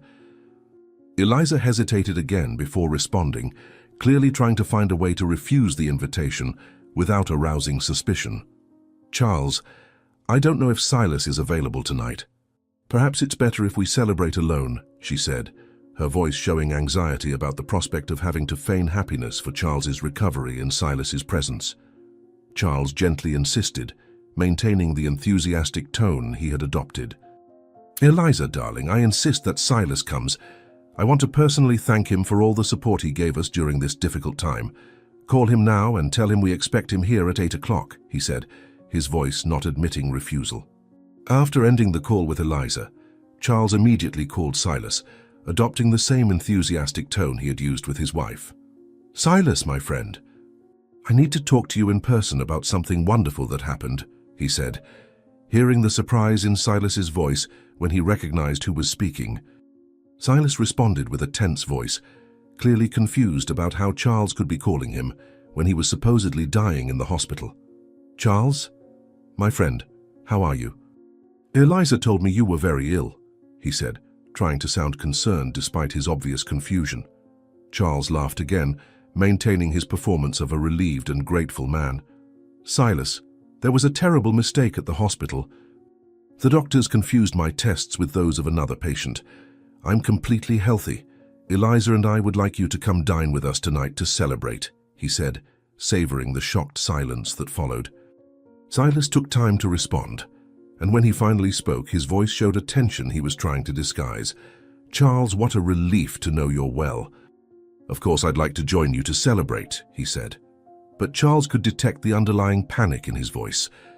During the hours that followed, Charles meticulously prepared the setting for his revenge. He organized the dining room with the best table service he owned, lit candles and opened an expensive bottle of wine, all to create the atmosphere of a genuine celebration. In the center of the table, he discreetly positioned the digital recorder, camouflaged among the floral arrangements in a way that would be impossible to detect. Everything needs to look perfect. "They can't suspect I'm planning something," he thought, adjusting the final details of the staging. Charles also prepared a folder with documents he had requested from his lawyers and accountants during the afternoon, including proof of financial transfers he had executed and divorce papers already signed. He strategically positioned the folder on a side table where he could easily access it at the appropriate moment. "Each document in this folder represents a nail in the coffin of their plans," he thought, checking one last time if everything was in order. When Eliza arrived home around 7:30, Charles greeted her with an affectionate kiss and a prolonged hug that she returned with a stiffness he had never noticed before. Now that he knew the truth about her, Charles could detect every nuance of falsity in her gestures, every moment when she forced an expression of love she didn't feel. "Eliza, my love, you can't imagine how happy I am to be alive and here with you," he said, observing how she forced a smile that didn't reach her eyes. Eliza moved slightly away from him, nervously adjusting her dress while discreetly examining the prepared dining room. "Charles, dear, you really went to great lengths to prepare all this." "It's a beautiful celebration," she said, but her voice lacked the spontaneity that would be expected from a wife genuinely happy about her husband's recovery. Charles held Eliza's hands between his, looking deeply into her eyes with an intensity that made her visibly uncomfortable. "Eliza, almost losing my life made me realize how much you mean to me. I don't know what I would do if I couldn't spend the rest of my life by your side," he said, each word being a cruel irony, considering what he had discovered about her true feelings. Silas arrived punctually at 8 o'clock, greeting Charles with a hug that lasted a few seconds longer than normal, as if he were trying to physically verify that Charles was really well. "Charles, my friend, what a relief to know that you are healthy. When you told me about the wrong diagnosis, I could hardly believe it," said Silas, his voice carrying a forced enthusiasm that Charles could now easily detect. Charles returned Silas's embrace with genuine strength, but for completely different reasons than his supposed friend imagined. "Silas, you can't imagine how good it is to be here with the two most important people in my life," he said, savoring the irony of his words while observing the uncomfortable expression that quickly passed across Silas's face. During dinner, Charles maintained an animated conversation about his experience in the hospital, inventing details about how the doctors had discovered the error in the tests and how he had felt reborn when he learned he was healthy. Eliza and Silas participated in the conversation with obviously forced enthusiasm, both clearly struggling to process how their carefully elaborated plans had been destroyed by a simple medical error. "You know, going through this experience made me rethink many things about my life," said Charles, preparing the ground for the next phase of his plan.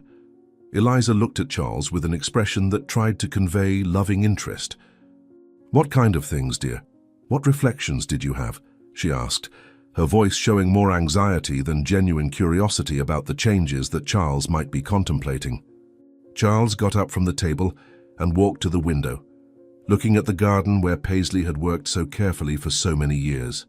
"Eliza, Silas, almost dying made me think a lot about loyalty, about the people we can really trust," he said, his words loaded with a significance that he knew would terrify his two guests.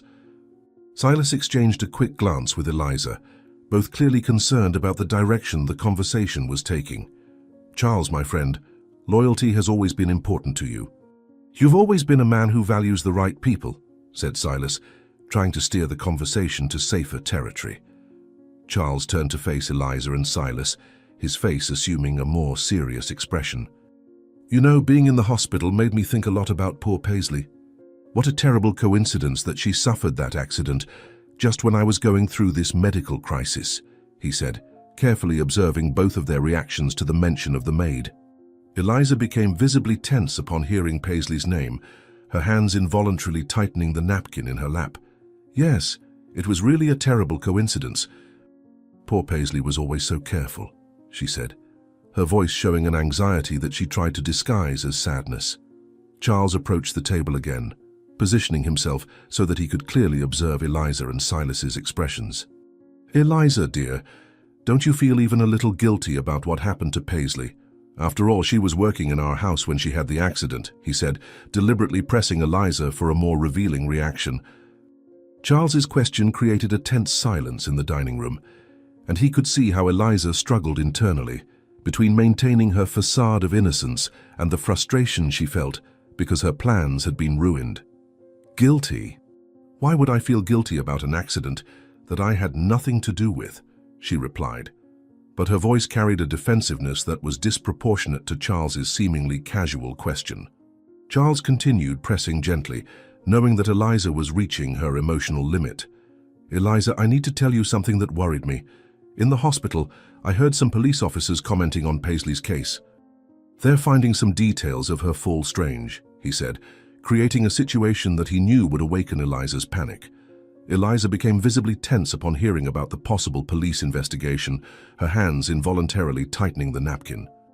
"What kind of details are they finding strange?" she asked, trying to keep her voice calm but failing to hide her anxiety. Charles leaned forward, lowering his voice as if sharing confidential information.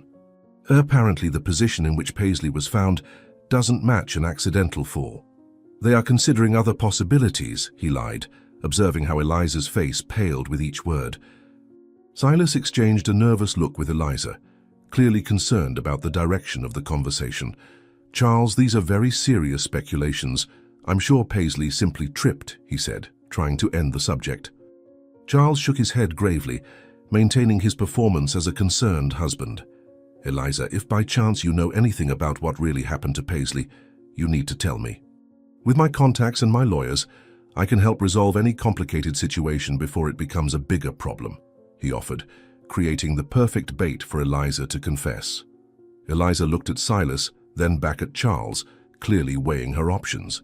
"Charles, if I told you that maybe it wasn't exactly an accident, would you really help me resolve this?" she asked, testing the waters before making any confession. Charles held Eliza's hands, forcing an expression of unconditional support. "Eliza, you're my wife. Of course I would do anything to protect you. We're a family, we face everything together," he said, each word being a calculated lie to extract the truth from her. Eliza took a deep breath, as if making a difficult decision. "Paisley was being very nosy lately, Charles. She'd been observing too much, asking questions about things that weren't her business. Yesterday she confronted me about some personal situations of mine," she said, carefully choosing her words to not reveal the affair with Silas. Charles leaned further forward, pretending to be genuinely concerned about Eliza. "What kind of situations, dear? Paisley has always been discreet. What could she have discovered that made you so nervous?" he asked, maintaining pressure without pushing too hard. Eliza glanced quickly at Silas, then back to Charles. "She was threatening to cause me problems, Charles. She said she would tell you things that could complicate our life. I couldn't let that happen," she explained, avoiding specific details about what Paisley had discovered. Silas remained tense and silent, clearly worried about the direction the conversation was taking.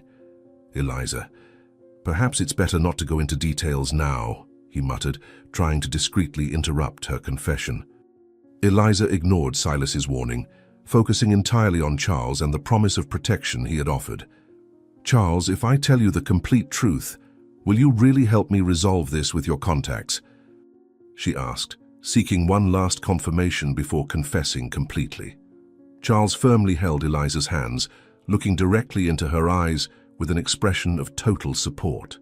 "Eliza, you're my wife, and I love you.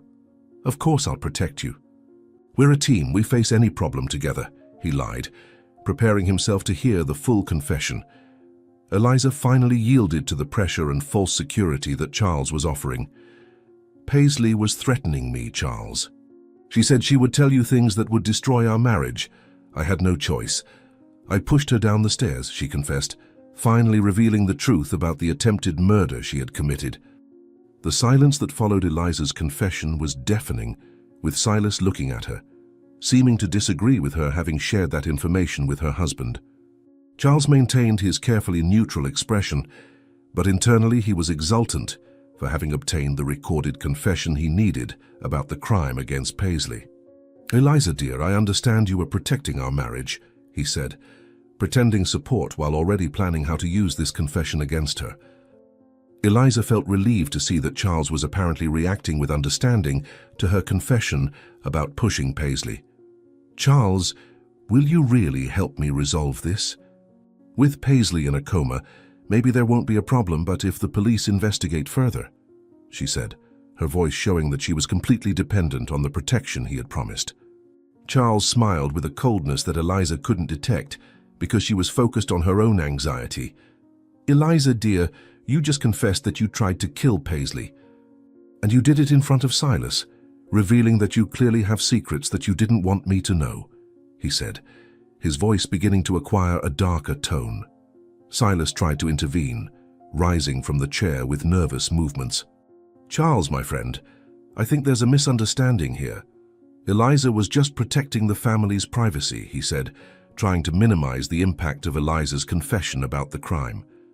Charles laughed with a bitterness that made both of them instinctively recoil. "Misunderstanding? Silas, I've known about you two for hours. I know about your affair. I know about the plans to escape to Europe. I know about the money you stole from my account," he revealed, observing how both their faces turned pale when they realized they had been completely discovered.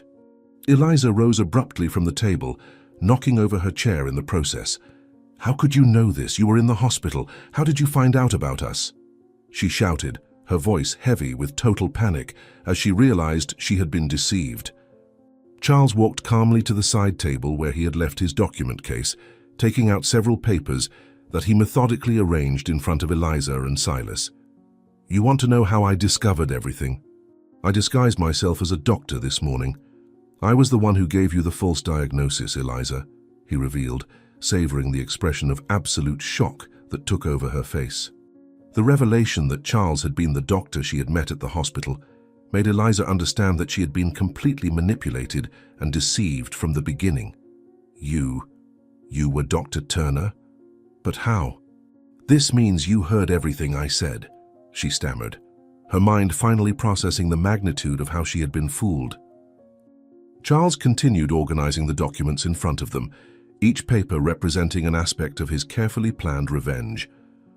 "I not only heard your confession about wishing for my death, but I also followed you to the parking lot and heard your entire conversation about your escape plans and theft," he said, watching as Silas and Eliza exchanged desperate glances.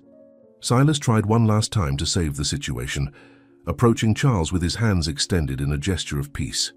"Charles, my friend, we can talk about this like civilized people. I'm sure we can reach an agreement that benefits everyone," he said, his voice showing growing desperation. Charles looked at Silas with an expression of absolute disgust. "Agreement? Silas, you and Eliza planned to deceive me. She tried to murder Paisley, you stole my money, and plotted to escape with my inheritance. What kind of agreement do you imagine would be possible?" he said, his voice loaded with relentless coldness.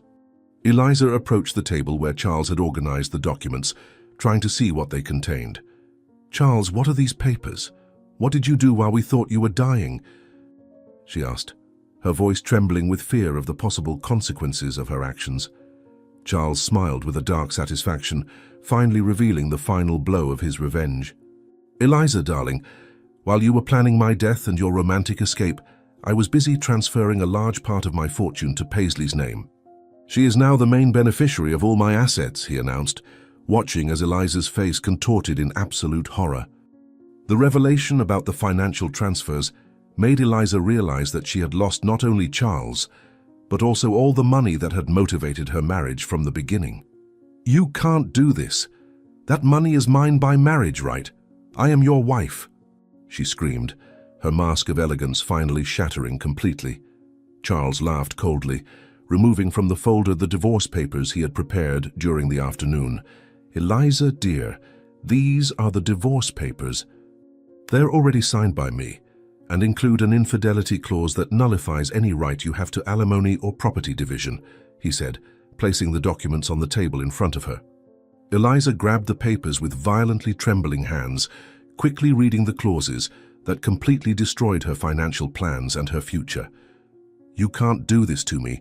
I gave the best years of my life to you, 20 years of my life," she screamed, her voice loaded with desperate and hysterical anger. Silas tried to calm Eliza, placing his hands on her shoulders, but she was clearly out of control and beyond any consolation. "Eliza, darling, calm down. We'll find a way to resolve this. We'll think of some solution," he said, but his own voice showed panic about how their lives had been completely ruined.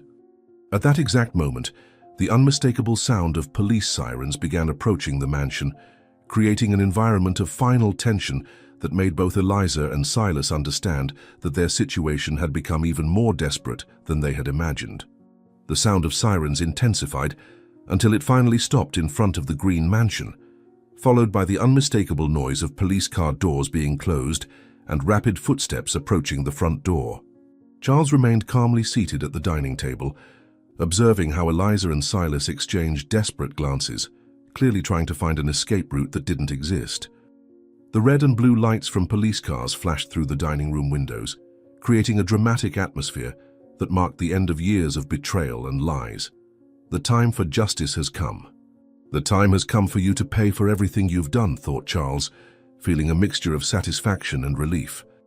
Eliza ran to the living room window, trying to assess how many police officers had arrived and if there was still any possibility of escape through the back of the property. Her hands trembled as she discreetly pushed aside the curtains, and her face turned pale when she saw that the mansion was completely surrounded by police cars and security agents. Silas positioned himself behind her, also trying to assess the situation, but the reality of imminent arrest was undeniable. "Eliza, I think it's over. There's nowhere to run," muttered Silas, his voice laden with defeat and resignation. Charles calmly rose from the table and walked toward the front door, his determined steps contrasting with Eliza and Silas's evident panic. He had carefully planned every aspect of that night, including the exact moment when the police would arrive to arrest the two criminals. During his afternoon phone calls, he had contacted a detective he trusted, providing all the necessary information about the crimes that Eliza and Silas had committed. "Officers, welcome. I'm Charles Green and I have important evidence to present," he said as he opened the door for the police. The detective in charge of the operation entered the mansion accompanied by two officers, all wearing impeccable uniforms and carrying professional equipment that demonstrated the seriousness of the situation. Charles immediately recognized the detective as the same professional who had worked on some corporate cases for his company years before, a man of integrity and competence whom he could completely trust. "Mr. Green, we received your call and are here to investigate the accusations you presented. Where are the suspects?" asked the detective, quickly examining the mansion's environment.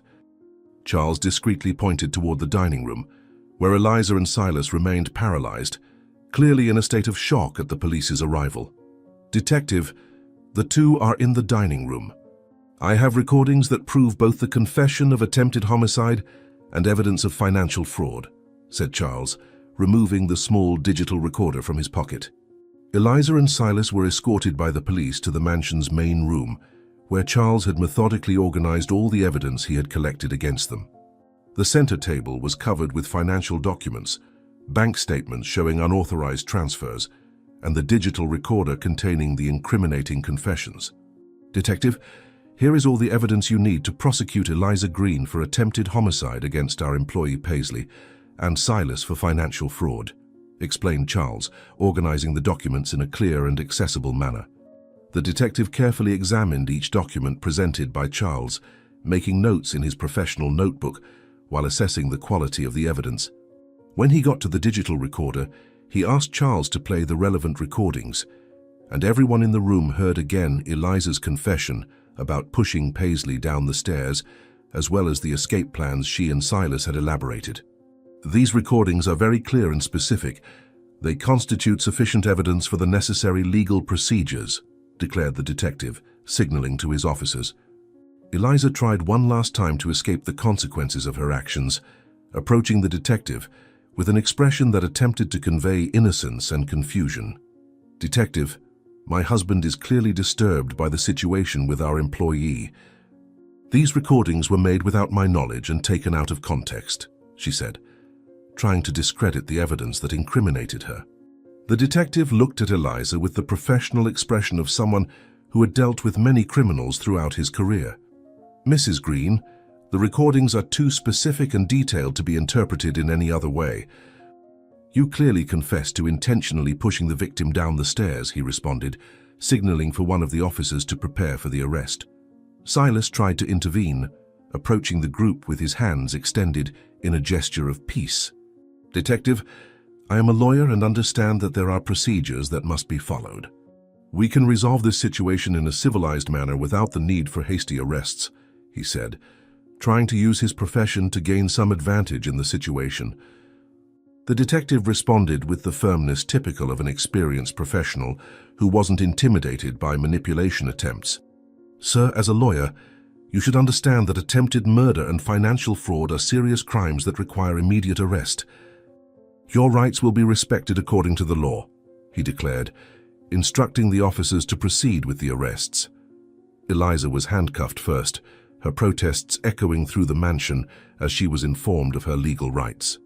Her hands, which hours before had delicately held a wine glass during dinner, were now bound by cold metal handcuffs that symbolized the end of her life of luxury and privilege. "This is absurd. My husband is making all this up out of jealousy. I demand to speak to my lawyer," she shouted, but her voice showed more desperation than genuine indignation. Silas was handcuffed next, his confident lawyer posture completely disappearing when he understood there was no escaping the legal consequences of his actions. For years he had used his profession to help others avoid legal troubles, but now he found himself on the other side of the law, facing serious accusations that could result in years of imprisonment.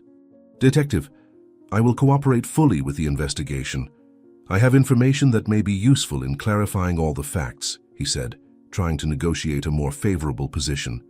Charles silently observed as Eliza and Silas were taken to the police cars, feeling a complex mixture of satisfaction for justice served and sadness for the definitive end of an important chapter of his life.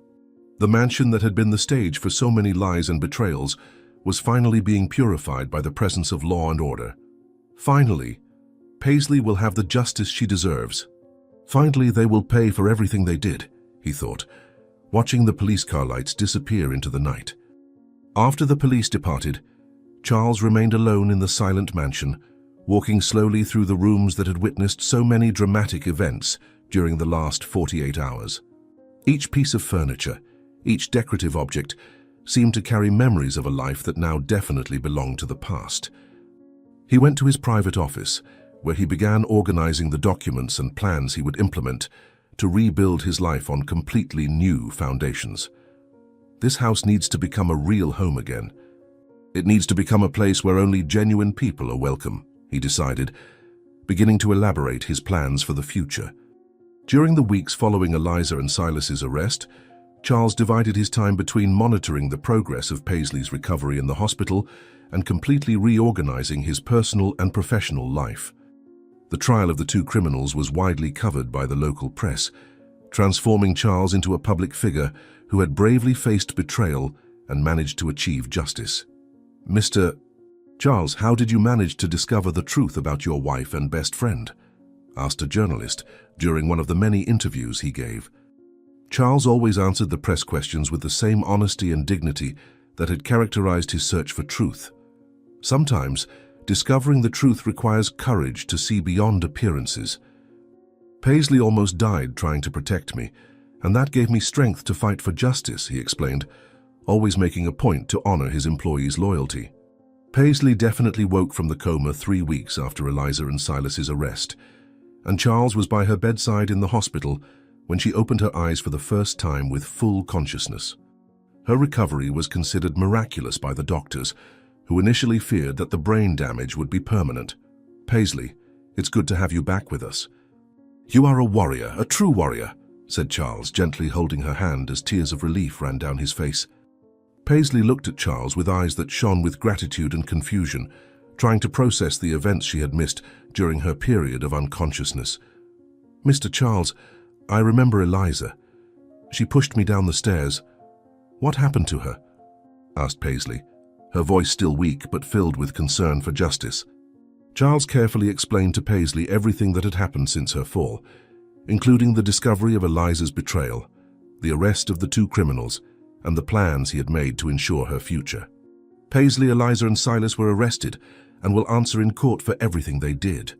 And you will never have to worry about financial security again," he said, beginning to explain the changes he had implemented.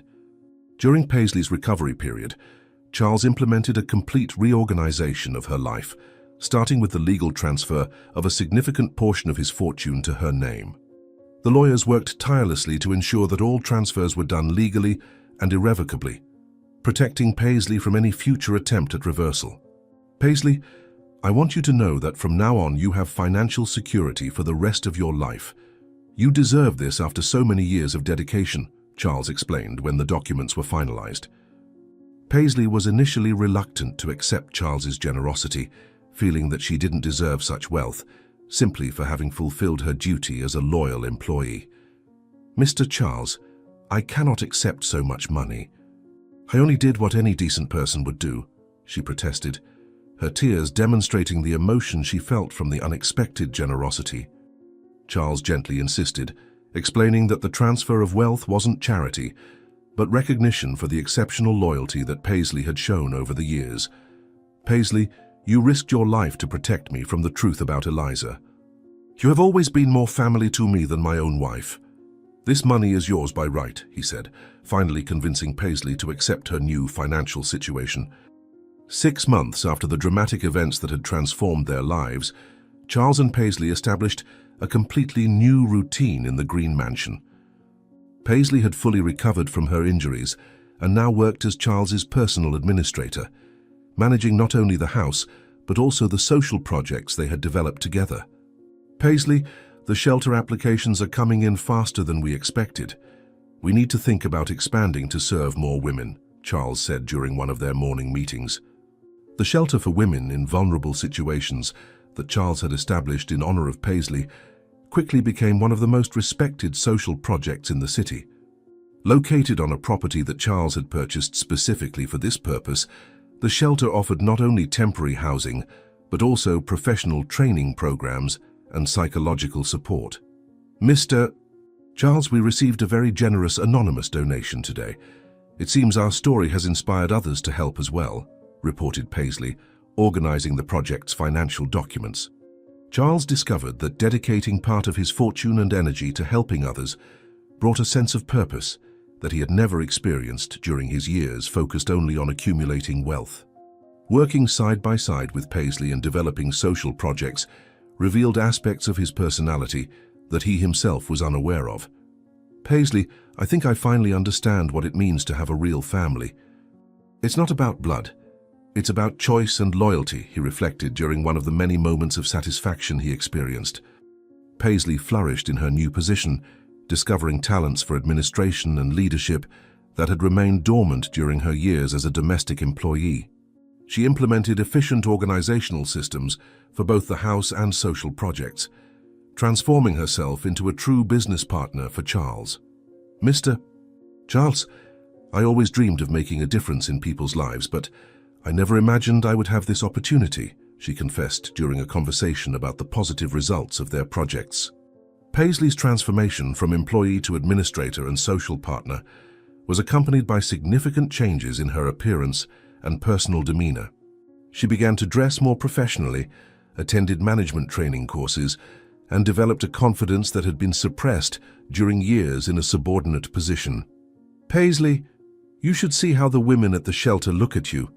You've become an example of overcoming adversity for them," observed Charles, admiring the complete transformation of his former employee.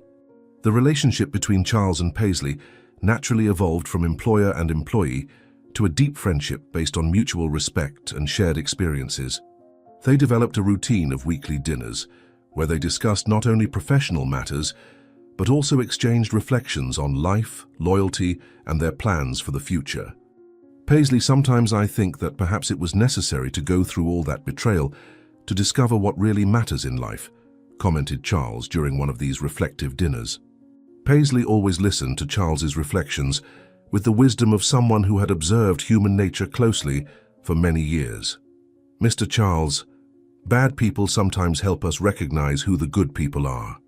Eliza taught me to value our friendship even more," she replied, demonstrating the mature perspective she had developed about the traumatic events they had faced. During this period of reconstruction, Charles also found a new chance at love through a woman he met during his activities at the women's shelter. She was a volunteer psychologist who worked with the sheltered women, a dedicated professional who admired the social work that Charles and Paisley were developing. "Charles, it's admirable to see how you transformed a painful personal experience into something that benefits so many other people," she said during one of the meetings that marked the beginning of their relationship. The Green Mansion was gradually transformed from a stage of lies and betrayals into a true home where only genuine people were welcome. Charles removed all objects and furniture that carried memories of Eliza, replacing them with pieces that reflected his new values and priorities. "Paisley, this house finally feels like a real home. Finally, the walls breathe honesty," he commented during one of the renovations they implemented together. Paisley took responsibility for supervising the changes in the house's decoration, choosing colors and furniture that created a welcoming and family-friendly environment. She transformed the old library, where Eliza had betrayed Charles, into an administrative office to manage the social projects they developed. "Mr. Charles, it's symbolic to transform the place of betrayal into the center of our charity work," she observed, appreciating the positive irony of the transformation. Eliza and Silas's trial resulted in significant convictions that brought a definitive sense of justice to Charles and Paisley. Eliza was convicted of attempted murder and received an 8-year prison sentence, while Silas was convicted of financial fraud and complicity, receiving a 5-year sentence. "Paisley, we can finally put this terrible chapter completely in the past," Charles said on the day the sentences were announced. Paisley accompanied Charles to court throughout the process, offering emotional support and testifying about the events she had witnessed. Her complete recovery and ability to provide clear testimony were fundamental in securing the convictions of the two criminals. "Mr. Charles, seeing justice being done gives me hope that bad people cannot always escape the consequences of their actions," she reflected after the final trial.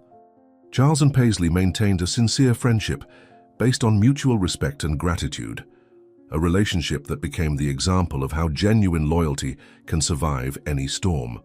The mansion became a more peaceful home, where only authentic relationships were cultivated. "Paisley, you taught me that true family isn't defined by marriage or blood, but by loyalty and genuine love," Charles said, summarizing the most important lesson he had learned. Paisley finally gained the stability she always deserved, not just financial, but also emotional and social, discovering that her decades of dedication had been rewarded in ways she could never have imagined.